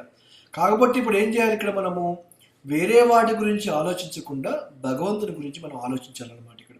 మన ఆలోచనలన్నీ కూడా భగవంతుని వైపు మనం మరల్చుకోవాలి ఇక్కడ. మనం ప్రతి వారం ఇంట్లో ఏదైతే మనం చేస్తున్నప్పుడు ప్రతి విషయంలో కూడా మనం ఏం చేయాలి, ఆ కృష్ణ చైతన్యంలో ఉండి ఆ కృష్ణ స్మరణ అనేది చేయాలన్నమాట ఇక్కడ. ఈ విషయాన్ని చెప్పే వ్యక్తినే సాధువు అనమాట. అలాంటి సాధువు యొక్క జ్ఞానాన్ని తీసుకోవడమే సాధు సాంగత్యం ఇక్కడ మనకి, రైట్. సో మనకు అందుకనే భక్తియుత సేవలు ఏం చెప్పారు ఇక్కడ, ఫస్ట్ ఏం కావాలి, అతో శ్రద్ధ తథా సాధు సంఘం. ఫస్ట్ మనకు భక్తిలో కావాల్సింది ఏంటిది, శ్రద్ధ అనేది చాలా ఇంపార్టెంట్. భక్తి స్టార్ట్ అయ్యేదే శ్రద్ధతోటి ఇక్కడ. శ్రద్ధ లేదనుకోండి మనం భక్తి మొదలు పెట్టలేము ఇక్కడ. మనకి ఆ నమ్మకము, ఆ ఫెయిత్ అనేది మనలో రావాలన్నమాట ఇక్కడ. ఆ శ్రద్ధ ఎప్పుడైతే మనలో వచ్చిందో, ఈ మార్గాన్ని కనుక నేను వెళ్ళి తీసుకుంటే, ఈ మార్గం నేను కనుక పాటించినట్లయితే నేను భగవంతుని చేరుకుంటాననే శ్రద్ధ అనేది మొట్టమొదటిగా మనకి అవసరం ఇక్కడ. మనకి ఆ శ్రద్ధ లేకపోతే ఇది ఎప్పటికి కూడా సాధ్యమయ్యే విషయం కాదనమాట ఇక్కడ. ఇంతమందికి మీకు ఎగ్జాంపుల్ కూడా చెప్పాను ఏంటి, ఇక్కడ పెళ్లి చేసుకోగానే భార్య తనకి వెంటనే పిల్లలు కావాలని చెప్పేసి కోరుకోవడం ఓకే, కోరుకుందనుకోండి, అది సాధ్యమయ్యే విషయం కాదు ఇక్కడ. ఎందుకు, దానికి ఒక ప్రాసెస్ ఉంటుంది ఇక్కడ. వాళ్ళు సాంగత్యంలోకి వచ్చేసి, లేకపోతే వచ్చిన తర్వాత 9 నెలల తర్వాత తనకి పిల్లలు కొట్టే అవకాశం కలుగుతుంది ఇక్కడ, రైట్. బట్ ఆ నమ్మకము, శ్రద్ధ అనేది ఆ తల్లికి ఉండాలన్నమాట, ఆ యొక్క స్త్రీకి ఉండాలి ఇక్కడ. అప్పుడు అది సాధ్యమవుతుంది ఇక్కడ, రైట్. భక్తిలో కూడా అదే అనమాట. భక్తిలో కూడా మనకి ఆ శ్రద్ధ అనేది చాలా చాలా ఇంపార్టెంట్. శ్రద్ధ ఒక్కటి ఉంటే సరిపోదు ఇక్కడ. ఆమెకి పిల్లలు కావాలని ఉండే ఒక కోరిక ఉంటే సరిపోదు ఇక్కడ, రైట్. ఆమెకి ఒక భర్త కూడా ఉండాలి ఇక్కడ. భర్త ఉంటేనే ఆమెకి పిల్లలు అనే వాళ్ళు కలుగుతారు ఇక్కడ, రైట్. మనకు కూడా శ్రద్ధ ఒక్కటి ఉంటే సరిపోదు ఇక్కడ. నెక్స్ట్ ఏం చెప్పారు, అతో శ్రద్ధ తథా సాధు సంఘ అని చెప్పేసి అన్నారు ఇక్కడ. మన నెక్స్ట్ ఏం చేయాలి, శ్రద్ధ వచ్చిన తర్వాత సాధు సంఘం చేయాలి ఇక్కడ. ఆ సాధు సంఘంలో ఏమైపోతుంది, మన శ్రద్ధ ఇంకా ఇంకా ఇంకా బలంగా మారిపోతుంది అనమాట ఇక్కడ మనకి. కాబట్టి మన ఆధ్యాత్మిక అభివృద్ధి సాధించడానికి ఇదే మార్గం ఇక్కడ మనకేంటి, అతో శ్రద్ధ తథా సాధు సంఘ. సాధు సంఘంలోకి వచ్చి ఏం చేయాలి, నెక్స్ట్ మూడవది భజన క్రియ. భజన క్రియ అనేది చాలా ఇంపార్టెంట్ ఇక్కడ. భజన క్రియ అంటే ఇక్కడ శ్రవణం చేయడము, భగవంతుని గురించి ఆయనకి సేవ చేసుకోవడము, భగవంతునికి నైవేద్యం పెట్టడము, భగవంతుని గురించిన లీలలు చదవడము, మనము వినడము, ఇవన్నీ కూడా భజన క్రియ కిందకి వస్తాయి అన్నమాట. ఆ మూడోది అయిపోయిన తర్వాత నెక్స్ట్ స్టేజ్కి ఎక్కడికి వెళ్ళిపోతాము, అనర్థ నివృత్తి అనేది మొదలైపోతుంది. అంటే ఇక్కడ మనలో ఉన్న అనర్థాలు ఏవైతే ఉంటాయో అవన్నీ కూడా వెళ్ళిపోతూ ఉంటాయి అన్నమాట ఇక్కడ, రైట్. కాబట్టి సాధారణంగా సాధువు యొక్క ధర్మం అనేది చాలా కష్టంతో కూడుకున్న పని ఇక్కడ, అంత సులభమైన విషయం కాదు ఇక్కడ. కానీ ఆ సహనం అనేది మనలో ఉండాలి ఇక్కడ. ఫలితం రావట్లేదు కదా అని చెప్పేసి మనము నిస్సాయం చెందకూడదు అనమాట ఇక్కడ. అరే పెళ్లి చేసుకున్నాను, నా భర్తతోటి నేను కలిసాను ఇక్కడ, అయినా సరే నాకు పిల్లలు పుట్టట్లేదంటే ఏదో ప్రాబ్లం ఉంది కావచ్చు ఇక్కడ మనకి, రైట్. ఇప్పుడు డాక్టర్ని కలుసుకోవాలి ఇక్కడ, ఇంకేదో చేస్తే అప్పుడు ప్రాబ్లం అనేది సాల్వ్ అయిపోతుంది ఇక్కడ. అదేవిధంగా భక్తిలో కూడా మనము చేస్తున్నాము, జపం చేస్తున్నాము, శ్రవణం చేస్తున్నాము, సాంగత్యంలోకి వెళ్ళి అన్నీ చేస్తున్నాము, కానీ మన అనర్థాలు మాత్రం పోవట్లేవు ఇక్కడ. ఎందుకు పోవట్లేవు ఇక్కడ అంటే ఇంకెక్కడో మనం తప్పు చేస్తున్నాం అనమాట. అదేంటి అనే విషయాన్ని మనం గమనించాలి ఇక్కడ. అది గమనించామనుకోండి, అప్పుడు భక్తిలో ముందుకు వెళ్ళే అవకాశం అనేది కలిగిపోతుంది అనమాట ఇక్కడ. కాబట్టి మనకి ఇక్కడ భక్తులు ఏం చేస్తున్నారంటే, వాళ్ళు ఈ సమాజంలో కృష్ణ చైతన్యం లేదు కాబట్టి ఈ జనాలందరూ కూడా దుఃఖంలో ఉండిపోతున్నారని చెప్పి ఆలోచిస్తున్నాడు అనమాట ఇక్కడ. అందుకనే ఆయన ఏం చేస్తున్నాడు, వాళ్ళ శ్రేయస్సు గురించే ఎప్పుడు చింతిస్తున్నాడు ఇక్కడ. అందుకనే ఆయన ఏం చెప్పుకున్నాం మనం, ఆయన సుహృత్ అంటే ఇక్కడ మనకి వేరే వాళ్ళు ఈర్ష్య భావన కలిగినప్పటికీ కూడా తనలో మాత్రం ఆ ఈర్ష్యం అనేది లేదు ఇక్కడ మనకి. ఇక్కడ సాధువు అందరినీ కూడా ప్రేమిస్తాడు ఇక్కడ, వీళ్ళు వాళ్ళు అని చెప్పి కాకుండా అందరినీ ప్రేమిస్తాడు అనమాట ఇక్కడ. ఎంతవరకు అంటే ఈవెన్ దోమను చంపడానికి కూడా సంకోచిస్తాడు అనమాట ఇక్కడ, రైట్. కాబట్టి అందుకనే భగవంతుడు ఏం చెప్పాడు ఇక్కడ, శ్రీకృష్ణుడు ఈ జీవులందరికీ కూడా నేను తండ్రిని అని చెప్పేస్తున్నాడు. మమై వాంశో జీవలోకే జీవభూత సనాతన అన్నారు ఇక్కడ. అంటే మమై వాంశ, నా యొక్క అంశాలు మీరు అందరని చెప్పారు ఇక్కడ. అంశాలు అంటే ఇక్కడ మనకి ఒక పిల్లవాడు నాడుకోండి, వాడికి అంశ ఎవరు? తల్లిదండ్రులు అనమాట ఇక్కడ. అదేవిధంగా మనం అందరం కూడా భగవంతుని యొక్క అంశాలం ఇక్కడ. మనకందరికీ కూడా తండ్రి ఎవరు? భగవంతుడు అనమాట ఇక్కడ. కాబట్టి మనతో పాటు చుట్టుపక్కల ఉన్న జీవులు ఎవరైతే ఉంటున్నారో వాళ్ళందరూ కూడా మన సహోదరులు, మన కుటుంబం లాగా మనం చూడాలి ఇక్కడ మనకి. అందుకనే మనలో ఈర్ష్య, ఈ అహంకారం ఇవన్నీ కూడా ఉండకూడదు అనమాట ఇక్కడ మనకి, రైట్. కాబట్టి సాధువు అనేవాడు ఏం చేస్తాడంటే ఈ విధంగా జీవించాడు కాబట్టి ఆయన విరోధాలను సృష్టించుకోడు ఇక్కడ. ఎందుకు? ఆయన వేరే వాళ్ళ శ్రేయస్సు కోసము ఎప్పుడు పనిచేస్తున్నాడు కాబట్టి ఆయనకి విరోధులు అనే వాళ్ళు ఎవరు లేరు ఇక్కడ మనకి. అందుకనే ప్రభుపాల వారిని ఒక శిష్యుడు అడిగారు అనమాట ఇక్కడ. ప్రభుపాల వారు, మీరు అందరు కూడా మిమ్మల్ని చాలా చాలా ప్రేమిస్తారు, మీరంటే చాలా ఇష్టం అని చెప్పేసి ఒక శిష్యుడు చెప్పారనమాట ఇక్కడ. అప్పుడు ప్రభుపాల వారు ఏమన్నారంటే, నేను అందరినీ ప్రేమిస్తున్నాను కాబట్టి అందరు కూడా నన్ను ప్రేమిస్తున్నారు అని చెప్పారనమాట ఇక్కడ. అదేవిధంగా మనకు కూడా ఆ విరోధులు లేకుండా ఉండాలంటే ఏం చేయాలి? మనం కూడా అందరినీ ప్రేమించాలి ఇక్కడ. ఇప్పుడు ఒకరి మీద ఈర్ష్య, అసూయ పెంచుకున్నాం అనుకోండి, దానివల్ల మనకు కలిగే లాభం ఏమి చెప్పండి ఇక్కడ మనకి? అది లాభం కలగకుండా ఏం చేస్తాం? ఇంకా మన మనస్సు అంతా కూడా పాడైపోతుంది ఇక్కడ. ఎప్పుడు వాళ్ళ గురించి ఆలోచిస్తుంటాం ఇక్కడ. ఎవరి మీద అయితే మనకు శత్రుత్వం ఉందో వాడు ప్రశాంతంగా జీవిస్తాడు ఇక్కడ. కాకపోతే ఇబ్బంది ఎవరికి? మనకే ఇబ్బంది అనమాట ఇక్కడ. ఎందుకు? ఎప్పుడు వాడి గురించి ఆలోచిస్తూ, వాడు ఎప్పుడు పతనం చెందాలా, వాడు ఎప్పుడు నాశనం అయిపోవాలా, దీని గురించి ఆలోచించుకుంటూనే సమాజం అంతా జీవిస్తున్నారు ఇప్పుడు. ఇప్పుడున్న సమాజంలో ఇంకా ఎక్కువ అయిపోయింది అనమాట ఇక్కడ. వేరే వాడు బాగుపడితే చూసి ఓర్వలేని పరిస్థితికి వచ్చేసారనమాట ఇక్కడ. ఎందుకంటే వాళ్ళలో ఉన్న ఈర్ష్య, అసూయ ఎక్కువైపోయింది అనమాట ఇక్కడ. అన్నీ నాకే రావాలి, బయటికి ఎవరికి రావద్దు ఇక్కడ. అందువల్ల ఏమైపోయింది? విరోధులు అనేది ఎక్కువైపోతున్నారు ఇక్కడ. కానీ అసలు విరోధులు లేని వాళ్ళు సాధువులు ఎవరైతే ఉంటున్నారో అందరూ ఆయన్ని ప్రేమిస్తారన్నమాట ఇక్కడ మనకి. కాబట్టి అందుకనే సాధువు ఏం చెప్తున్నాడంటే, మీరు శ్రీకృష్ణుని శరణాగతి పొందండి. ఈ శరణు పొందడం ద్వారా మీరు కూడా ఈ భావనలు ఏవైతే ఉంటాయో, ఈర్ష్య, అసూయ, అహంకారం ఏదైతే ఉంటాయో వీటి నుంచి బయటపడిపోతారని చెప్పేసి కూడా చెప్తారన్నమాట ఇక్కడ మనకి. ఇప్పుడు చాణక్య పండితుడు ఏం చెప్పాడంటే, 2 రకాల ఈర్ష్యమైన ఉండే 2 రకాల జంతువులు ఉంటారంట ఇక్కడ. ఒకటి పాము, ఇంకొకటి మానవుడు.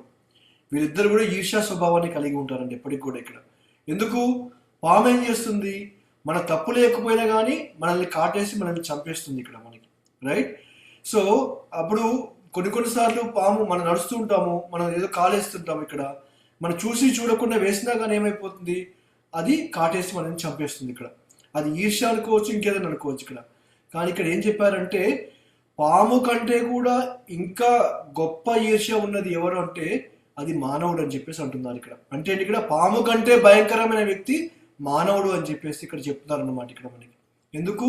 పాము కంటే ఎక్కువగా ఉందన్నమాట ఇక్కడ ఈర్ష్య మనిషిలో ఇక్కడ. ఎందుకంటే పాము కుట్టింది అనుకోండి, ఇప్పుడు పాము ఆ విషయంలో ఉన్నప్పుడు కొన్ని మంత్రాలు వేసి ఏం చేయొచ్చు, ఆ మూలికల ద్వారా ఆ విషయాన్ని మనం తొలగించవచ్చు అనమాట ఇక్కడ.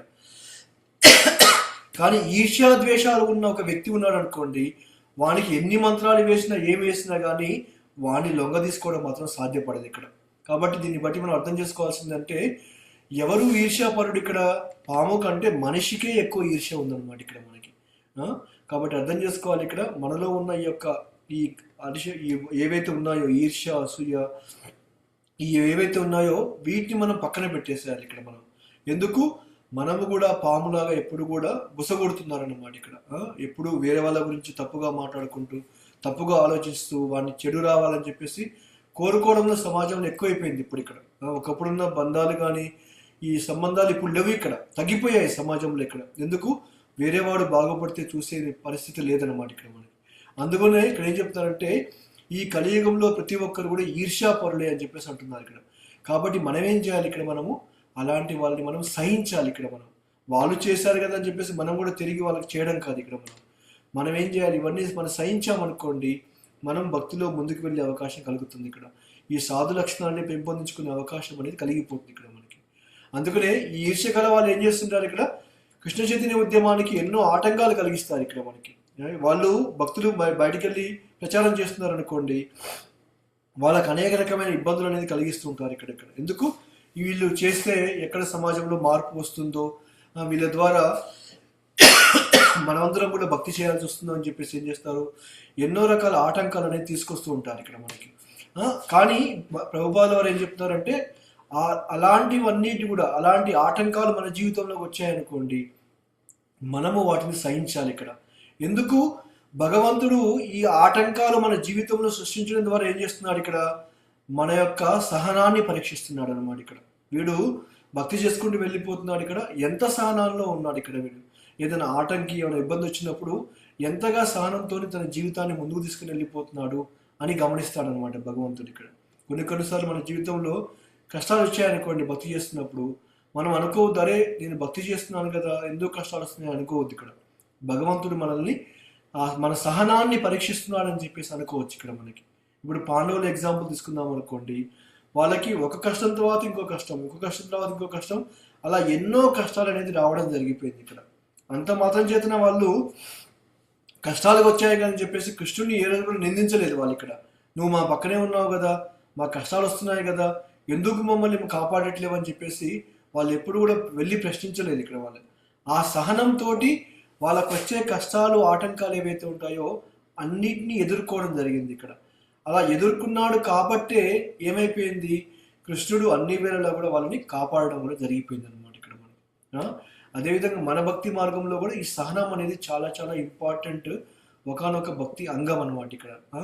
ఎందుకంటే మన జీవితం అనేది భౌతిక ప్రపంచంలో ఉన్నప్పుడు తప్పనిసరిగా ఎన్నో ఆటంకాలు వస్తుంటాయి ఇక్కడ మనకి.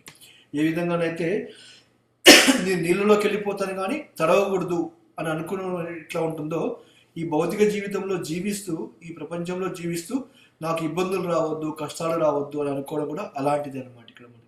మనం వచ్చిందే ఈ కష్టాలతో కూడుకున్న లోకానికి వచ్చాము ఇక్కడ. కాబట్టి ఇక్కడ తప్పనిసరిగా అవన్నీ వస్తుంటాయి ఇక్కడ మనం. కానీ మన లక్ష్యాన్ని మనం గుర్తుపెట్టుకున్నాం అనుకోండి, మన లక్ష్యం ఏంటిది ఇక్కడ, కృష్ణునికి భక్తులుగా మారిపోయి భగవంతునికి సేవ చేసుకోవడం మన లక్ష్యం ఇక్కడ. ఆ లక్ష్యాన్ని మనం గుర్తుపెట్టుకున్నాం అనుకోండి, ఎన్ని ఆటంకాలు ఎన్ని ఇబ్బందులు వచ్చినా కానీ సహనంతో ముందుకు వెళ్ళే అవకాశం అనేది కలిగిపోతుంది ఇక్కడ. కానీ మర్చిపోయేసి మనము వాళ్ళు ఒక మాట అన్నారు కదా నేను ఒక మాట అంట, వాళ్ళు చేశారు కదా నేను చేస్తాను అనుకుంటూ వెళ్ళిపోయామనుకోండి, అది ఏమైపోతుంది ఇక్కడ, మనల్ని భక్తిలో పురోగతి సాధించకుండా మనల్ని ఆపివేస్తుంది అనమాట ఇక్కడ. ఓకే, స్టార్టింగ్లో అంత సులభమైన విషయం కాదు ఇక్కడ, ఇది అంతా కూడా ప్రాక్టీస్. ఓకే, ఇది అంతా కూడా మనం ఏదైతే భక్తిలో మనం ఏదైతే చేస్తున్నామో ప్రతి ఒక్కటి కూడా ప్రాక్టీస్ ద్వారానే వస్తుంది అనమాట ఇక్కడ మనకి. అభ్యాసం చేయాలి ఇక్కడ మనం. అభ్యాసేనాతో కౌంతేయ అని చెప్పేసి కృష్ణుడు చెప్పాడు క్లియర్గా. అభ్యాసం చేస్తే ఇది తప్పకుండా సాధ్యమైపోతుంది ఇక్కడ మనకి. కాబట్టి దీనికి వేరే మార్గం అనేది ఏమి లేదు ఇక్కడ మనకి. మన భగవంతుడు ఏం చెప్తున్నాడు, అన్ని సందర్భాల్లో కూడా ప్రశాంతంగా ఉంటూ శ్రీకృష్ణుడి పైన ఆధారపడమని చెప్పేసి మనకి ఇక్కడ చెప్తున్నాడు అనమాట. ఇక్కడ ఈ గుణాలు ఏవైతే ఉన్నాయో, మనం చెప్పుకునే ఈ శ్లోకంలో గుణాలు ఏవైతే ఉంటాయో ఇవన్నీ కూడా ఆ సాధువు యొక్క ఆభరణాలు ఇక్కడ మనకి. ఇవి ఓన్లీ ఆ సిచ్యువేషన్ వచ్చినప్పుడు, ఆ పరిస్థితి వచ్చినప్పుడు బయట కనపడతాయి ఇక్కడ. ఎవరినైనా ప్రేరేపించారనుకోండి, ఎవరైనా ఆటంకం కలిగించారనుకోండి, అప్పుడు తన సహనాన్ని ప్రదర్శిస్తాడు ఇక్కడ. లేకపోతే అప్పుడు తన యొక్క ఓపికతోటి, లేకపోతే వాళ్ళని మిత్రుడిగా చూస్తూ శత్రువుగా భావించకుండా తను ఆ ఆభరణాన్ని అనేటప్పుడు బయటకు కనబడడం జరిగిపోతుంది ఇక్కడ. కాబట్టి ఇక్కడ మనకి ఈ శ్లోకంలో ఏం చెప్తున్నారంటే, మనం అలాంటి సాధువుల్ని గుర్తించేసి అలాంటి వాళ్ళతోని సాంగత్యం తీసుకోవాలని చెప్పేసి అంటున్నారు ఇక్కడ. అలా ఎప్పుడైతే మనం చేస్తామో మన యొక్క మోక్ష ద్వారం అనేది ఆటోమేటిక్గా తెచ్చుకుంటుంది ఇక్కడ మనకి. చెప్పా కదా, మోక్షం అనేది బై ప్రొడక్ట్, అది ఆటోమేటిక్గా వస్తుంది ఇక్కడ. మనం దానికోసం ప్రయత్నించాల్సిన అవసరం లేదు ఇక్కడ మనకి. కానీ మనకు ఆ మోక్షానికి వెళ్ళే ముందు ఏం చేయాలి, ఇవన్నీ కూడా మన జీవితంలో తీసుకొని వెళ్ళిపోవాలన్నమాట ఇక్కడ. అందుకనే భక్తి అనేది చాలా మందికి వాళ్ళు ఎంతో ఎంతో విలువైన ఒక వజ్రాన్ని కోల్పోతున్నారు అనమాట ఇక్కడ. అందుకనే సనాతన గోస్వామి దగ్గరికి ఒకసారి ఒక వ్యక్తి వచ్చారు ఇక్కడ. ఎందుకంటే ఎవరో చెప్పారన్నమాట, సనాతన గోస్వామి దగ్గర చాలా విలువైన ఒక వస్తువు ఉంది, వెళ్ళి నువ్వు అడుగు, ఆయన ఇచ్చేస్తాడు నీకు అని చెప్పారనమాట ఇక్కడ. అప్పుడు ఆ వ్యక్తి ఏం చేశాడు, వెళ్ళి సనాతన గోస్వామి దగ్గరికి వెళ్ళాడు. ఇక్కడ మీరు ఎలా సాధువునే కదా, ఇక్కడ ఎలా గోస్వామినే కదా మీరు, ఇక్కడ మీ దగ్గర ఏదో విలువైన వస్తువు ఉందంట, ఆ విలువైన వస్తువు ఏదో నాకు ఇస్తారా అని చెప్పేసి అడిగారు అనమాట. అప్పుడు ఆయన ఏం చెప్పారంటే అక్కడ చెత్తబుట్ట ఉంది కదా, ఆ చెత్తబుట్టలో వేశారు, వెళ్ళి తీసుకోమని చెప్పారు ఇక్కడ. ఆ? అరే అదేంటి, ఇంత విలువైన వస్తువు కదా, ఎందుకు చెత్తబుట్టలో పడేశాడు? సరే ఎలాగో విలువైనదే కదా, సరే తీసుకుంటానని చెప్పి ఏం చేశాడు, ఆ వ్యక్తి ఆ యొక్క చెత్తబుట్టలో ఉన్న ఒక వజ్రాన్ని తీసుకున్నాడు అనమాట. ఇక్కడ ఆ చెత్తబుట్టలో ఏం వేశాడు, ఒక వజ్రం తీసుకుని వెళ్ళిపోయాడు. తర్వాత డౌట్ వచ్చిందనమాట, అరే ఈ చెత్తబుట్టలో వేసింది నాకు ఇచ్చాడంటే అతనికి కదా ఇంతకంటే ఇంకా విలువైనది ఇంకేదో వస్తువు ఉందని చెప్పేసి అనుకొని ఏం చేశాడు, మళ్ళీ వెనక్కి తిరిగి వచ్చాడు అనమాట. వెనక్కి తిరిగి వచ్చేసేసి మీరు నన్ను మోసం చేశారు ఇక్కడ, ఎందుకంటే నాకు ఇవ్వవలసిన విలువైనది ఇవ్వకుండా ఏదో దాచి పెట్టుకుంటున్నారు మీ దగ్గర అని చెప్పారనమాట. అప్పుడు సనాతన గోస్వామి ఏం చెప్పారంటే, నీకు నిజంగా విలువైన వస్తువు కావాలా అని చెప్పి అడిగారు ఇక్కడ. ఆ వ్యక్తి ఏమని చెప్పాడు, ఎస్ నాకు తప్పకుండా విలువైన వస్తువు కావాల్సిందే, మీరు నాకు అది ఇవ్వండి అని చెప్పేసి అన్నారనమాట. సరే నీకు విలువైన వస్తువు, ఇంతకంటే విలువైన వస్తువు ఒకటి ఇస్తాను ఇక్కడ, కాకపోతే ఏం చేయాలి, ఈ వజ్రాన్ని వేదిక తీసుకెళ్ళి గంగలో పడేయమని చెప్పేసి అన్నారు ఇక్కడ. ఆ వ్యక్తి వెళ్ళేసి గంగలో పడేసి వచ్చేసాడు ఇక్కడ. వచ్చేసి అప్పుడు అడిగాడు అనమాట, ఇంకా విలువైన వస్తువు ఏదో ఉందని చెప్పారు కదా, ఏమిటి ఆ వస్తువు అని చెప్పేసి అడిగారు ఇక్కడ. అప్పుడు సనాతన గోస్వామి ఏం చెప్పారు తెలుసా, ఈ యొక్క విలువైన వస్తువు అనేది ఈ మహామంత్రం, ఈ హరే కృష్ణ మహామంత్రం ఏదైతే ఉంటుందో ఇది అన్నిటికంటే విలువైన వస్తువు అని చెప్పారనమాట ఇక్కడ. ఎందుకు, ఇది మనకు వజ్రం ఉందనుకోండి, ధనం ఉందనుకోండి, ఈ జన్మలో ఆనందిస్తాం ఇక్కడ, మనకి ఎంజాయ్ చేస్తాం ఇక్కడ, అది కూడా ఎప్పుడో ఖర్చు పెట్టుకుంటూ పోతుకుంటూ అది కూడా కరిగిపోతుంది ఇక్కడ, తర్వాత అనేది మనకి రాదు ఇక్కడ. కానీ ఈ మహామంత్రాన్ని మనం తీసుకున్నాం అనుకోండి, అలాంటి వజ్రాలకు లాంటి కంటే ఇంకా ఎక్కువ విలువైన వస్తువుల్ని ఎన్నో మనం పొందగలుగుతాం అనమాట. అది భక్తి యొక్క గొప్పతనం ఇక్కడ. ఈ భక్తి యొక్క గొప్పతనాన్ని తెలుసుకోకుండా ఎంతో మంది ఏం చేస్తున్నారు ఇక్కడ, భౌతికమైన విషయాల వెనకాల పరిగెట్టుకుంటూ వెళ్ళిపోతున్నారు ఇక్కడ. ఇది సమాజం యొక్క దురదృష్టకరమైన విషయం అనమాట. అందుకనే వాళ్ళందరినీ దౌర్భాగ్యులు అని చెప్పేసి అంటున్నారు ఇక్కడ. వాళ్ళ అదృష్టవంతులు కాదు ఇక్కడ, డబ్బులు చూసుకొని అదృష్టవంతులు అనుకుంటారు కానీ అది కాదండి ఇక్కడ. భక్తిలో మనకి మహామంత్రాన్ని తీసుకొని భగవంతునికి భక్తితో సేవ చేసుకోవడమే నిజమైన అదృష్టవంతులం అని చెప్పేసి మనం భావించాలి ఇక్కడ. కాబట్టి ఇవన్నీ మనం పొందాలంటే ఏం చేయాలి, ఒక సాధువు సాంగత్యాన్ని తీసుకోవాలి ఇక్కడ. ఆయన ఆ సాంగత్యాన్ని తీసుకొని జ్ఞానాన్ని వినడం వల్ల ఏమైపోతాము, మన మోక్ష ద్వారం అనేది ఆటోమేటిక్గా తెలిసిపోతుంది అనమాట ఇక్కడ. ఇది ఈ యొక్క 21వ శ్లోకంలో ఏం చెప్తున్నారు ఈ అధ్యాయంలో, దితీక్షవ కారుణిక సుహృద సర్వదేహిన అజాత శత్రువో శాంతవ సాధవ సాధుభూషణ అని చెప్పేసి ఈ 6 లక్షణాల గురించి కూడా ఈ యొక్క అధ్యాయంలో 11వ అధ్యాయంలో చెప్పడం జరిగింది ఇక్కడ. ఓకేనా. సో ఒకటి ఓర్పు, కరుణ, అందరి పట్ల మిత్రత్వం స్వభావము, ఎవరికి శత్రువులుగా ఉండకూడదు, మనము శత్రురహితులంగా ఉండాలి ఇక్కడ, శాంత స్వభావాన్ని పెంపొందించుకోవాలి, శాస్త్రాల యొక్క జ్ఞానాన్ని కూడా మనం తెలుసుకోవాలి ఇక్కడ. ఇలా చేసుకున్నాం అనుకోండి, మనలో కూడా ఈ 6 రకాల ఆభరణాలు, అలంకరణ అనమాట, భూషణాలు, భూషణం అంటే ఆభరణాలు కదా, ఇవి కూడా మనలో పెంపొందే అవకాశం కూడా కలిగిపోతుంది అనమాట. ఓకే, ఇది ఈ యొక్క సాధువు యొక్క లక్షణాల గురించి ఈ యొక్క 11వ అధ్యాయంలో 21వ శ్లోకంలో చెప్పడం జరిగింది అనమాట. నెక్స్ట్ రేపు 22వ శ్లోకాన్ని చెప్పుకుందాం. ఇంకా సాధు యొక్క లక్షణాలు ఇంకా ఏమిటనే దాని గురించి రేపు చర్చించుకుందాం ఇక్కడ. ఓకే, హరే కృష్ణ.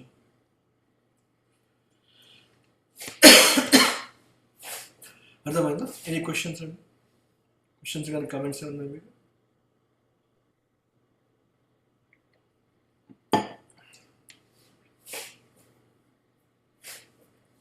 హరే కృష్ణ ప్రభు. హరే కృష్ణ. మనం 11వ అధ్యాయంలో సాధువు యొక్క లక్షణాల గురించి మాట్లాడినాం ప్రభు. అదే 4వ అధ్యాయంలో గురువు, ఇద్దరికి డిఫరెన్స్ ఏంటి ప్రభు? సాధువే గురువు ఇక్కడ. ఆ గురువుని ఎందుకు ఆశ్రయించాలని చెప్పేసి అక్కడ చెప్పుకున్నాం మనం ఇక్కడ. ఆ గురువు లక్షణాలు ఏ విధంగా ఉంటాయని చెప్పి ఇక్కడ మనం డీటెయిల్గా చెప్పుకుంటున్నాం అనమాట. ఆ అధ్యాయంలో మనం ఏం చెప్పుకున్నాము, గురువుని ఎందుకు ఆశ్రయించాలి ఇక్కడ, ఆ గురువు అనేవాడు ఎలా ఉంటాడు, ఆ ప్రామాణిక పరంపరలో ఏ విధంగా ఆయన తెలుసుకోవాలని చెప్పి చెప్పుకున్నాం. అక్కడ లక్షణాల గురించి మాట్లాడుకోలేము మనం, ఆ గురువు లక్షణాలు ఆశ్రయించడం గురించి మాట్లాడినాం. ఎగ్జాక్ట్లీ, గురువుని ఆశ్రయించడం వరకు అక్కడ మాట్లాడుకున్నాము. ఇక్కడ ఆ గురువు లక్షణాల గురించి మనం ఇక్కడ మాట్లాడుకుంటున్నాం. గురువు సాధువు ఆల్మోస్ట్ సేమే, ఈక్వల్ అని కాదు, సేమ్, ఇద్దరు సేమే. ఇంకొక డౌట్ ప్రభు, ఇప్పుడు మనం గురువుని ఆశ్రయిస్తాము అది గురు కృప పొందడానికి, కానీ సాధువులు అనే వాళ్ళు తిరుగుతుంటారు కానీ మనం ఏమో ఆశ్రయించామనుకుంటా, వాళ్ళు వస్తారు కదా ప్రభు. సాధువు అంటే 2 రకాల అర్థాలు ఉన్నాయి ఇప్పుడు. కొంతమంది ఏమో అందరు దేశ సంచారి, సాధువులు అంటే ఇప్పుడు కాషాయ వస్త్రాన్ని ధరించిన వాళ్ళందరినీ సాధువు అంటారు ఇక్కడ, రైట్? కానీ ఆ సాధువు అనే వ్యక్తి ఒక గురువులాగా మారిపోయి శిష్యుల్ని ఎప్పుడైతే తీసుకుంటున్నారో అదే వ్యక్తి ఆ వ్యక్తిని గురువు అని చెప్పేసి అంటాం మనం ఇక్కడ. ఇప్పుడు ఎంతోమంది సాధువులు ఉండవచ్చు, వాళ్ళకి శిష్యులు లేకపోవచ్చు ప్రత్యక్షంగా, కానీ ఇదే సాధువు ఒక గురువులాగా మారిపోయి తన శిష్యుని తయారు చేసుకొని ఈ జ్ఞానాన్ని, కృష్ణ చైతన్యాన్ని అందరికీ వాళ్ళకి ప్రచారం చేశారనుకోండి, అలాంటి వ్యక్తిని మనము గురువులాగా భావించవచ్చు. ఓకే. ఇప్పుడు హిమాలయాలకు వెళ్ళామనుకోండి, ఎంతో మంది సాధువులు ఉంటారు ఇక్కడ, కానీ వాళ్ళు గురువులు కాకపోవచ్చు. ఓకే, సాధువులందరూ గురువు కాకపోవచ్చు, గురువులు మాత్రం సాధువులు అన్నమాట. లక్షణాలు పెంపొందించుకున్న తర్వాతనే గురువు. Exactly, yes. సాధువు అయినంత మాత్రాన ఈ లక్షణాలు రావాలని లేదు ఇక్కడ, అతను గురువు కాలేడు ఇక్కడ. ఎందుకంటే ఇప్పుడు కృష్ణ చైతన్యంలో ఎంతో మంది భక్తులు ఉన్నారు ఇక్కడ, అందరూ గురువులు కావట్లేదు ఇక్కడ. ఎందుకు? వాళ్ళలో ఈ లక్షణాలు అనేవి లేవు కాబట్టి. ఎవరైతే ఈ ఆరింటిని అధిగమిస్తారో వాళ్ళు గురువుగా మారిపోతారు అన్నమాట. అది next level. Thank you. Only ఇస్కాన్కి సంబంధించిన వాళ్ళే అవుతారు కదా ప్రభు? అట్లేం లేదు, మనకి నాలుగు ప్రామాణికమైన సంప్రదాయాలు ఉన్నాయి మనకి. శ్రీ సంప్రదాయం ఉంది, నింబార్క సంప్రదాయం ఉంది, కుమార సంప్రదాయం ఉంది, రుద్ర సంప్రదాయం ఉంది, ఈ యొక్క మన వైష్ణవ సంప్రదాయం ఉంది. ఇక్కడ ఈ శాస్త్రాల్లో ఏదైతే ప్రామాణికమైన పరంపర గురించి చెప్పారో అందులో ఎవరైతే ఉన్నారో వాళ్ళందరూ కూడా గురువులుగా మారిపోవచ్చు. ఇక్కడ ఓన్లీ ఇస్కాన్ ఒక్కటే అని చెప్పి మనం చెప్పలేము. ఓకే, సో ఎన్ని ప్రామాణిక సంప్రదాయాల్లో మనం దీక్ష తీసుకున్నా కానీ అదే రకమైన బెనిఫిట్ అనేది వస్తుంది మనకి. ఇప్పుడు కొంతమంది శ్రీ సంప్రదాయంలో తీసుకుంటున్నారు చిన్నజీయ స్వామి దగ్గర, వాళ్ళు కూడా ఇదే రకమైన లాభాన్ని పొందుతారు, వాళ్ళు ముక్తిని పొందుతారు ఇక్కడ. కాకపోతే వాళ్ళు పూజించే విధానము వేరుగా ఉంటుంది అంతే ఇక్కడ, బట్ అంతా సేమే.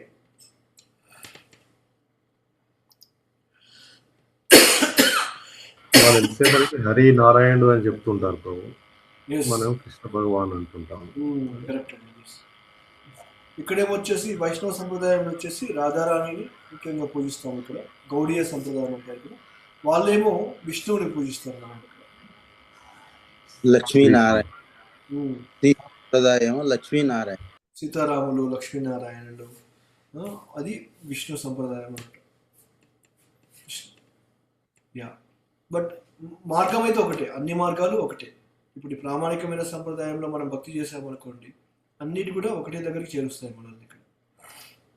కుమార సంప్రదాయంలో వాళ్ళు ఎవరిని పూజిస్తారు ప్రభు? నాలుగురు కుమారులు ఉన్నారు, చతుష్కుమారులు ఉన్నారు కదా, బ్రహ్మ యొక్క కుమారులు వాళ్ళు. కుమార సంప్రదాయం అంటే, రుద్ర సంప్రదాయం అంటే శివుడి గురించి.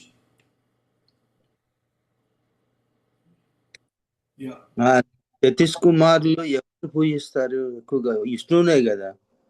వాళ్ళు విష్ణుమూర్తిని పూజిస్తారు. కాకపోతే ఇప్పుడు శివుడు కూడా విష్ణువు యొక్క భక్తుడే ఇక్కడ. కాకపోతే ఆయన భక్తులు మన వేరే ఉంటారు ఇక్కడ మనకి, రైట్?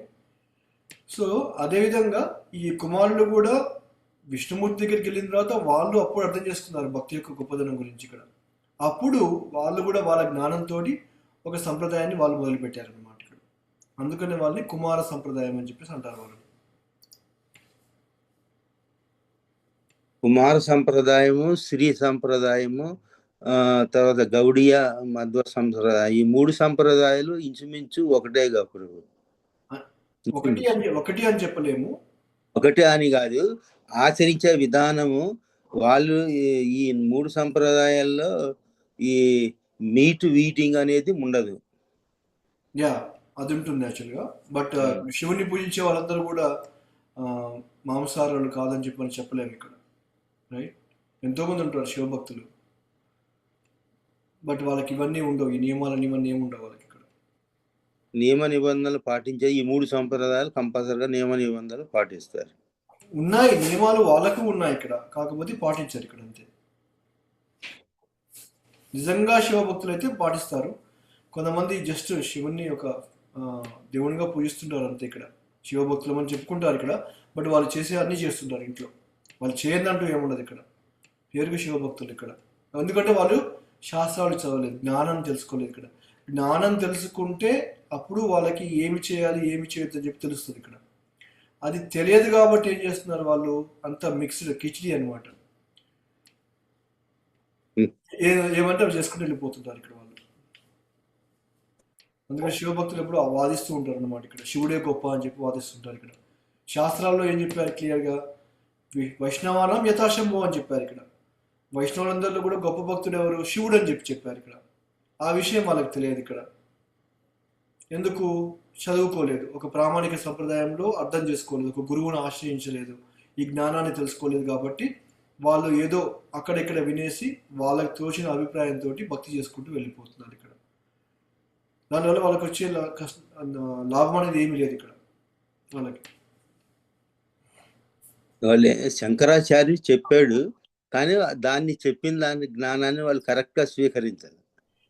శంకరాచార్య చాలా చెప్పారు. ఇక్కడ మన భగవద్గీత ఉపోద్ఘాతంలో కూడా చెప్పుకున్నాం. ఇక్కడ ఏకో పుత్రో దేవకీ పుత్ర ఏకం అని చెప్పారు క్లియర్గా. ఏకో శాస్త్రం భగవద్గీత అని చెప్పాడు. ఇక్కడ ఆయన క్లియర్గా చెప్పాడు, భగవంతుడు అంటే కృష్ణుడు ఒకడే, పుస్తకం అంటే భగవద్గీత ఒకటే అని చెప్పి క్లియర్గా చెప్పాడు ఇక్కడ.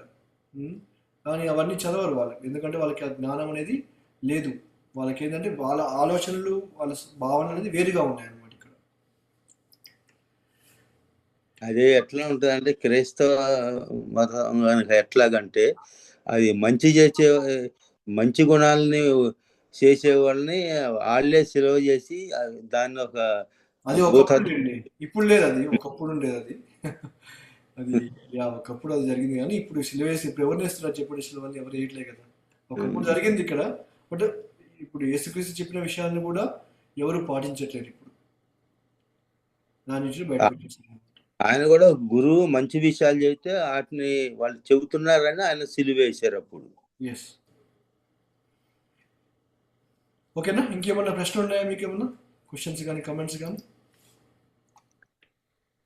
హరే కృష్ణ ప్రభుజీ, ఇప్పుడు వైష్ణవానం ఏదో శంభు అంటున్నారు కదా ప్రభుజీ, అయితే మరి శంభుని పూజ ఆయనే విష్ణుమూర్తిని ధ్యానం చేస్తున్నాడు ఆయన నిరంతరము.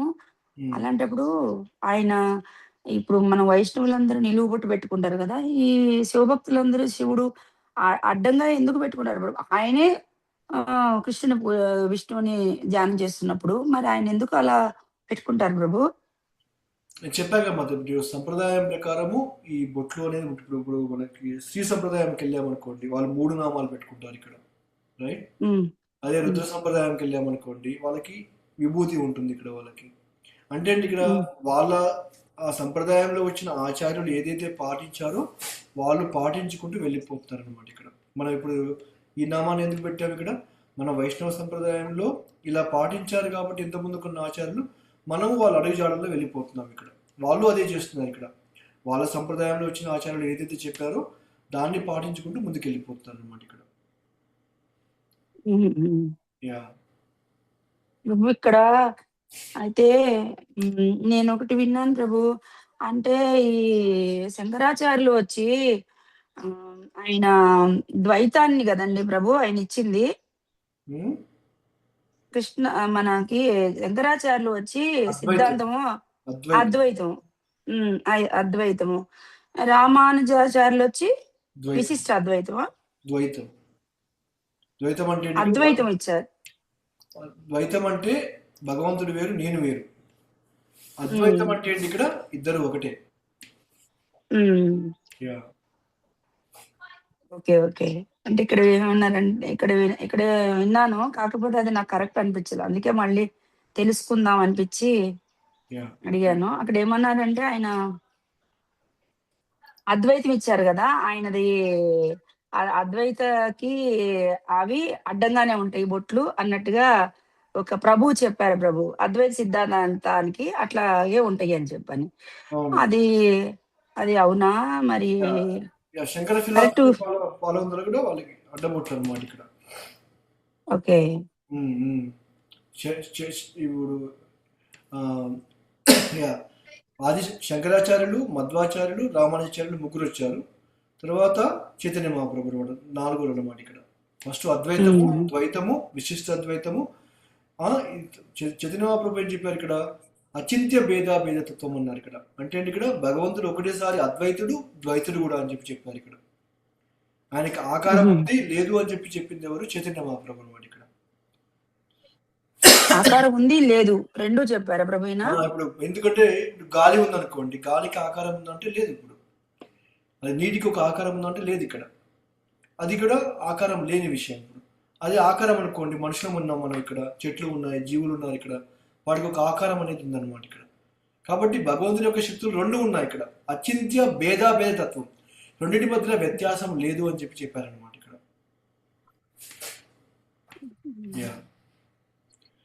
అద్వైత ఫిలాసఫీ ఏం చేస్తారు? బ్రహ్మను పొందడమే అల్టిమేట్, అది మోక్షం. ఆ బ్రహ్మతత్వాన్ని, బ్రహ్మ జ్ఞానాన్ని పొందడమే మన యొక్క జీవిత లక్ష్యం అనమాట. అంతకుమించి ఇంకోటి లేదు ఇక్కడ. ఓకే, నేను దాంట్లో కలిసిపోతే నేను కూడా భగవంతుని అయిపోతానని చెప్పేసి అద్వైత ఫిలాసఫీ ఇక్కడ. అది ఆదిశంకరాచార్యులు చెప్పారు. ఈ ప్రపంచంలో ఉన్న చాలా మంది కూడా అద్వైతంలో ఉండిపోతారు ఇక్కడ. ద్వైతం వచ్చేసి మధ్వాచార్యులు చెప్పారు. ఏం చెప్పారు ఇక్కడ? భగవంతుడు ఇండివిజువల్ వ్యక్తి ఎవరైతే ఉంటున్నారో వాళ్ళిద్దరు కూడా వేరు వేరు అని చెప్పారన్నమాట ఇక్కడ. కాబట్టి భగవంతునికి ఈ యొక్క జీవులకు మధ్య వ్యత్యాసం ఉందని చెప్పారన్నమాట ఇక్కడ.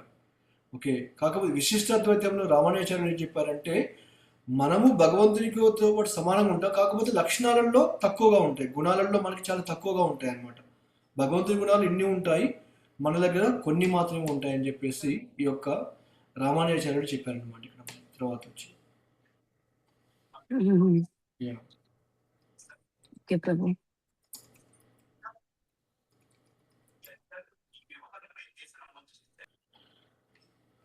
ఓకే, సరే అండి. రేపటి శ్లోకంలో మనం ఇంకా ఈ సాధువు యొక్క లక్షణాల గురించి చర్చించుకొని ముందుకెళ్ళిపోతాం. ఓకేనా? క్వశ్చన్ ప్రభు, మాతాజీ, ఇప్పుడు భక్తి చేయడం అంటే అవతల వాళ్ళకి ఇబ్బంది కలిగకుండా భక్తి చేయడం కరెక్టా ప్రభు? అవతల వాళ్ళని ఇబ్బంది పడకుండా, వాళ్ళు కూడా ఇబ్బంది పడకుండా సైలెంట్ గా చేసుకోవడం కరెక్టా ప్రభు? ఇబ్బంది అంటే ఎలాంటి ఇబ్బంది?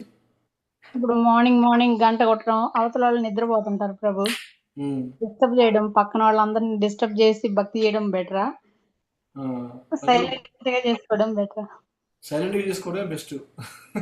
అదే ఇబ్బంది పెట్టకుండా వాళ్ళని సైలెంట్ గా చేసుకోవడం బెటర్ ఇక్కడ మనకి ఇక్కడ. ఎందుకంటే మన ద్వారా వేరే వాళ్ళు ఇబ్బంది పడ్డారు అనుకోండి, వాళ్ళు లేచిన తర్వాత మనం ఏమైనా చేసుకోవచ్చు ఇక్కడ. కాకపోతే మన కోసం మనం చేసే భక్తి ద్వారా వేరే వాళ్ళకి ఇబ్బంది కలగకూడదు, చిరాకు రావద్దు అనమాట. అరే ఏంద్ర వీడు ఇలా చేస్తున్నాడు అని చెప్పేసి అనిపించింది అనుకోండి, మనం వాళ్ళని ఇబ్బంది పెట్టినట్టే కదా మనం. నేను అలాగే చేస్తున్నా ప్రభు. గంట కొట్టడం అసలు ఏం చేయట్లేదు అనమాట, సైలెంట్ గా అసలు పక్క మనిషి కూడా లేవకుండా చేస్తూ ఉంటాం. కాకపోతే ఇది చెయ్యొచ్చా చేయకూడదా అని అనిపించింది. ఓకే ఓకే, పర్లేదు మొదలు చేసుకోవచ్చు ఇంకా. ఓకే, థ్యాంక్ యూ ప్రభు. హరే కృష్ణ. ఇప్పుడు ఒకే రూమ్ ఉందనుకోండి ప్రభు, ఒకే రూమ్ లో ఉంటే ఇప్పుడు జపం చేసుకోవాలంటే గట్టిగా చేయాల్సి వస్తుంది. గట్టిగా చేస్తేనే ఉండోళ్ళకి డిస్టర్బ్ అవుద్ది కదా. నా నిద్ర జరుగుతున్నారు 4 గంటలు వేసాని అనుకునే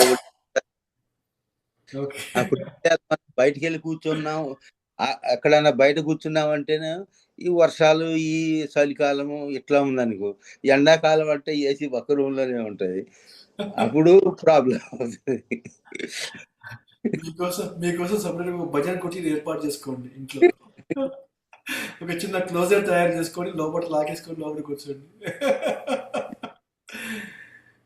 ఇవన్నీ కూడా అవి ఎలా చేసుకోవాలనేది మనం ఫిగర్ అవుట్ చేసుకోవాలి. అది కష్టం, ఇలానే చేయాలి అలా చేయాలని చెప్పేసి మనం చెప్పలేము ఇక్కడ. సో కాబట్టి టైం, ప్లేస్ అండ్ సర్కమ్స్టాన్స్ అంటారు ఇక్కడ మనకి. ఓకే, దేశకాల పత్ర, మనం ఉండే స్థలంలో, మనం ఉన్న సమయానికి, మనం ఉన్న సిచ్యువేషన్ బట్టి మనం భక్తి చేసుకుంటూ వెళ్ళిపోవాలి ఇక్కడ. కామన్ సెన్స్ అంటారు కదా కొంచెం మనకి, అలాంటిది అనమాట ఇక్కడ. సో కామన్ సెన్స్ ఉపయోగించి భక్తి ఆ సిచ్యువేషన్ చూసుకొని మనం భక్తి చేసుకుంటూ వెళ్ళిపోవాలి ఇక్కడ. ప్రతి ఒక్క దానికి శాస్త్రాల్లో సమాధానం అనేది మనకు పొందలేదు. ఓకే, సమాధానమే ఇదే ప్రభు మీరు చెప్పింది. Right. So time, place and circumstances అని చెప్పా కదా, ఆ 3 ఇంపార్టెంట్ ఇక్కడ మనకి. దేశకాల పత్ర. అపార్ట్మెంట్ లో ఒక్కొక్క ఇంట్లో మార్నింగ్ ఎన్ని సౌండ్లు వినపడతా ఉంటాయి ప్రభు. ఓకే ఓకే, అందువల్ల అట్లా చేయకుండా సైలెంట్ గా చేస్తుంటే అందుకు అడుగుతాను. ఓకే ఓకే, థ్యాంక్స్ అండి. హరే కృష్ణ ప్రభుజీ. హరే కృష్ణ. మీరు ఉన్నారుగా ప్రభుజీ, ఇప్పుడు భక్తి చేస్తున్నాము అట్లా ఇప్పుడు మాత అన్నట్టు సైలెంట్ గా చేసుకుంటూ అవుతున్నాం. ఉమ్, అన్ని పద్ధతి ప్రకారం చేస్తున్నాం. పొద్దున్నే లేచి ఏం చేయాలి, ఇదివరకు చేసిన దానికంటే ఇప్పుడు చాలా బెటర్.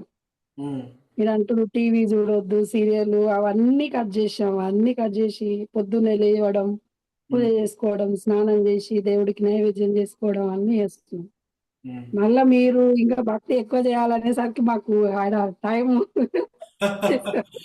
భక్తి ఎక్కువ చేయడం అంటే భక్తి మొత్తం రోజంతా చేయమని కాదు. భక్తి ఎక్కువ చేయడం అంటే ఇక్కడ ఏదైతే చేస్తున్నామో దాన్ని పద్ధతి ప్రకారం చేసుకుంటూ వెళ్ళిపోవాలి ఇక్కడ మనకి. ఇక అంతే ప్రభు. అంతకు ఎక్కువ ఇంట్లో చాలు ఈ సంసార బంధంలో ఉన్నాం చాలు కదా, చాలా ఇబ్బంది, కష్టం. చాలు మీకు అంతవరకు చాలు. భగవంతుడు చెప్పా కదా, ఆ, మన ఆ, భావాన్ని చూస్తాడు అంత తప్పిస్తే వీడు ఈ రోజులో గంట చేశాడు, నిన్న 2 గంటలు చేశాడు, ఈ రోజు ఎందుకు గంట తగ్గించాడని చెప్పేసి కక్ష తీర్చుకోడు మన మీద. అదే మరి మీరు అట్లా చెప్పేసరికి మేము చేసింది అసలు భక్తియా కాదా అనిపిస్తుంది ప్రభుజీ. ఓకే ఓకే, మంచి మంచి పని అయింది. మీరు అడిగి మంచి పని చేశారు. ఓకే, నాకు సాధ్యమైనంత వరకు ఇంతవరకు చేస్తున్నాం. ఎగ్జాక్ట్లీ. మీరున్న ఇక పరిస్థితుల్లో గుడికి ఆ, ఎగ్జాక్ట్ మీరున్న గుడికి పరిస్థితుల్లో గుడికి వెళ్ళాలన్నా పోలేరు, అయ్యో అదే సత్సంగానికి పోలేరు, ఇప్పుడు ఓ, కొన్ని కొన్ని అదే చేయలేరు. వచ్చింది ప్రభు. ఏదైతే కానీ చేయలేరు. పోవాలని ఇంట్రెస్ట్ ఉంటుంది ప్రభుజీ, బాగా Yes. ఇంట్రెస్ట్ ఉంటుంది. పోవాలి, అన్ని తిరగాలని ఉంటుంది, కానీ ఈడ వీలు కావట్లేదు. ఎస్, కాబట్టి మీకున్న పరిస్థితిని బట్టి మీరు చేయండి. ఓకే, వేరే వాళ్ళు చేస్తున్నారు కదా, ఎక్కువ చేస్తున్నారు, నేను చేద్దాం అనుకున్నాం అనుకోండి, అది సరైనది కాదు ఇక్కడ. ఎందుకంటే అదే ఇప్పుడు ఒకడు చాలా తింటాడు, వాడు తింటున్నాడు కదా, నేను కూడా పెట్టుకుని తిన్నాను అనుకున్నాను అనుకోండి, ఏమైపోతే కడుపు నొప్పి వస్తుంది నాకు. అంతేగా ప్రభు. కాబట్టి మనకి ఎంతైతే ఆకలి ఉందో, ఎంతైతే జీర్ణం అవుతుందో అంతవరకు చేయండి, ఇంతవరకే తినండి. ఇక్కడ భక్తి కూడా అంతే. ఇక్కడ మనకి ఎంత వీలు పడుతుందో అంతే తెలుస్తుంది. ఎందుకంటే భగవంతునికి తెలుసు ఎందుకు చేయట్లేమని చెప్పి ఆయనకు తెలుసు. అందుకని అదే ఇంకా ఆయనే అర్థం చేసుకోవాలి ప్రభుజీ. భావగ్రహి జనార్దన్ అంటారు భగవంతుని ఇక్కడ. అంటే ఇక్కడ మన భావాన్ని గ్రహిస్తాడు అంతే. ఇక్కడ మనం చేయలేకపోతున్నామంటే, వీలుండి కూడా చేయలేకపోతున్నాం అంటే తప్పు. వీలు లేని పరిస్థితుల్లో చేయలేకపోతున్నాం అనుకోండి, భగవంతుడు అర్థం చేసుకుంటాడు దాన్ని. ఇక్కడ అది ఇంపార్టెంట్ ఇక్కడ. కాబట్టి ఎవరు కూడా మన కష్టాన్ని తెచ్చుకోవద్దు మన జీవితంలో. ఎందుకంటే మనం ఎక్కువ చేసేసి మనం ఇబ్బంది పెట్టామనుకోండి, అసలు చేయలేక వెళ్ళిపోవచ్చు కదా మనం.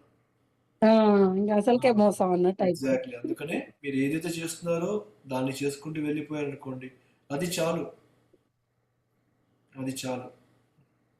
ఓకే ప్రభు, డౌట్ వచ్చి అడిగాను. మంచి పని చేశారు. హరే కృష్ణ. Thank you. వీలుండి కూడా చేయలేకపోతే అదే తప్పు. ఓకే, అవును ప్రభు. సమయం కూడా ఉంది, సమయం ఉంది, మనం గుడికి వెళ్ళే సమయం ఉంది, సత్సంగానికి మనసు రాదు ప్రభుజీ, మనసు రాదు అట్లా చేయడానికి, వీలుండి కూడా చేయడానికి మనసు ఎగ్జాక్ట్లీ రైట్. ఒప్పదు. అది తప్పు అనమాట. మనకి అన్నీ ఉన్నాయి, మనకి గుడికి వెళ్ళే అవకాశం ఉంది, సత్సంగం ఉంది, భక్తుల సాంగత్యం ఉంది, అది జపం చేసుకోవచ్చు, అన్నీ ఉన్నాయి మనకి. అయినా సరే మనము కంప్లైంట్ చేసుకుంటా మనం భక్తి చేయలేదు అనుకోండి, అది తప్పు. తప్పని కాదు, బట్ మనల్ని మనం ఆలోచించుకోవాలి. ఇక్కడ సీరియస్ కావాలి, మనం సీరియస్ కావాలి. అలాంటి సిచ్యువేషన్ ఏం చేయాలి, ఇంకొంచెం సీరియస్గా ప్రాక్టీస్ చేయాలి భక్తి అనేది. యా, మీకు ఎగ్జాంపుల్ చెప్తాను. పాకిస్తాన్లో, ఇప్పుడు పాకిస్తాన్ ముస్లిం కంట్రీ. ఇక్కడ మనకి ఒక ప్రభు చెప్పారు అనమాట. ఏంటంటే వాళ్ళ ఇంట్లో తల్లి భక్తురాలు, కొడుకు భక్తురాలు, తన చెల్లె, తల్లి, ఇద్దరు పిల్లలు, ఇద్దరు భక్తులు అనమాట. వాళ్ళ నాన్న మాత్రం భక్తుడు కాదు, ఆయన పక్కా ముస్లిం. వీళ్ళు కృష్ణ చైతన్యానికి ఆకర్షితులు అయిపోయేసి ఏం చేశారంటే వీళ్ళు భక్తులుగా మారిపోయారు ఇక్కడ. మరి భక్తులుగా అయినప్పుడు ఏం చేయాలి, ఇంట్లో నైవేద్యాన్ని వండాలి, ప్రసాదం పెట్టాలి, జపం చేసుకోవాలి, ఇవన్నీ చేయాలి కదా. ఇక్కడ వీళ్ళు ఎలా చేస్తారు ఇక్కడ, ఎలా అంటే వాళ్ళు భక్తి చేయడం కోసం ఒక ఆలోచనతో వచ్చారనమాట. ఏంటి ఆలోచన, వాళ్ళ గేటు ఏదైతే ఉంటుందో బయట గేటు, ఆ గేటుని బయట ఏం చేశారంటే ఈ జగన్నాథ్, బలదేవ, సుభద్ర పోస్టర్లు అంటించారనమాట దానికి బయట గేటుకి.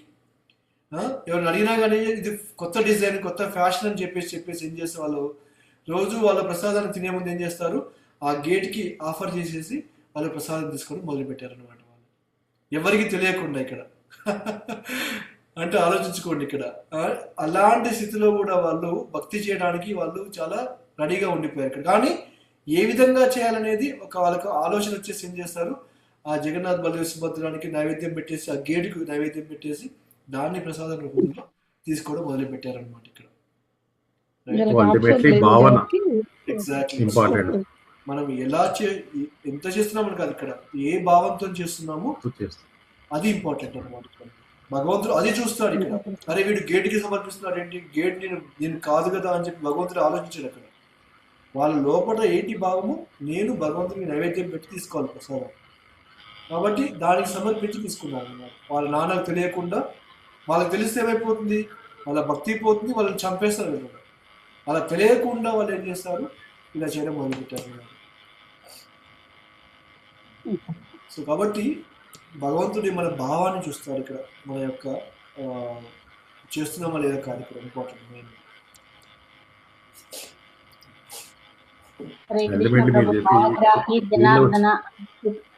Exactly right. చెప్పండి ప్రభు. యా, ఇందులోకి వచ్చిన తర్వాత మళ్ళీ వేరే దేవుళ్ళని మనం పూజిస్తలేమా అంటే టోటల్ గా స్టాప్ చేయలే కదా, అవును, చేస్తున్నాం. బట్ ఇంతకు ముందు భావన వేరు, ఇప్పుడు భావన వేరు. సో దేవాది దేవుడు ఒక్కడే కాబట్టి ఏ టెంపుల్ పోయినా కూడా, ఇప్పుడు బాబా ఉన్నాడు అనుకోండి, సాయిబాబాని ఆయన గురువుగా స్వీకరించాడు. సో గురువు మన జీవితంలో ఉండాలి కాబట్టి ఆయన గురువుగా అంతే, అట్లా ఆయన దేవాది దేవుడు అని అనుకోకుండా అలా. ఇప్పుడు ఈ భగవద్గీతలోకి వచ్చినాక తెలిసింది కదా ప్రభు, మనకి ఇదివరకు ఆయన కూడా దేవుడు అనే పూజించాము. జ్ఞానం తెలుసుకున్నప్పుడే, జ్ఞానం తెలుసుకుంటేనే గురువు చెప్తేనే మనకు తెలుస్తుంది. ఎవరు చెప్పలేదు మనకు ఆ విషయాన్ని, కాబట్టి మనం చేసాము. తెలిసిన తర్వాత ఇప్పుడు మనం చేయట్లేదు. గురువు అనే భావిస్తున్నాం. ఇక్కడే టైం లేదు, ఇంకా ఇంకెక్కడికి వెళ్తాను చెప్పండి మనం.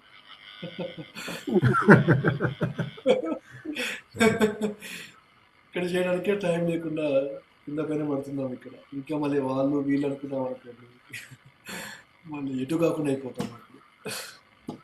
ఆ తిలకం ధరించడం కూడా బాగా చెప్పారు. ఎందుకంటే పూర్వీకులు మన తల్లిదండ్రులనండి, మన యొక్క సాంప్రదాయం ఎలా వచ్చిందో దాన్నే మనం వాళ్ళని చూస్తూ ఆచరించాము. ఒకసారి తప్పు పెట్టుకున్నా కూడా వాళ్ళు చెప్పేవాళ్ళు, మా తాత కానీ అలా ఇట్లా పెట్టుకోవద్దురా, ఇలా పెట్టుకోవాలి అనేవాళ్ళు. సో అదొక సాంప్రదాయానికి మనం అటాచ్ అయ్యి వస్తున్నాం కాబట్టి అది కంటిన్యూ చేస్తున్నాం.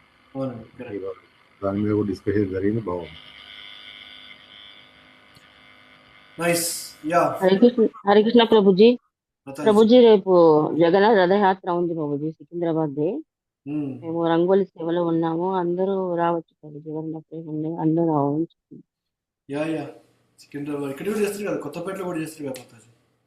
కొత్తపేటలో 19 కి ప్రభుజీ, సదా మన ప్రణవానంద ప్రభుజీ కూడా వస్తున్నారు. ఎగ్జాక్ట్లీ. సో ఎవరికి దగ్గర ఉంటే వాళ్ళు వెళ్ళండి, మాతాజీ ఎవరైతే వెళ్ళలేకపోతున్నారో అక్కడికి.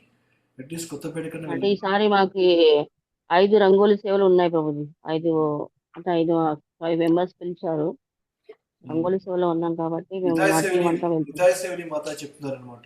ఎవరైతే రథయాత్రలో పాల్గొంటారో వాళ్ళు కర్మయాత్ర చేయకుండా ఉంటారు.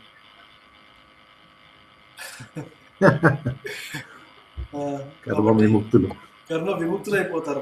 మనం కర్మయాత్ర చేయం. మనం రథయాత్రలో మనం పాల్గొంటే భగవంతుని యొక్క రథాన్ని కనుక మనం లాగామనుకోండి, మళ్ళీ ఈ కర్మయాత్రలోకి రాకుండా వెళ్ళిపోతాం.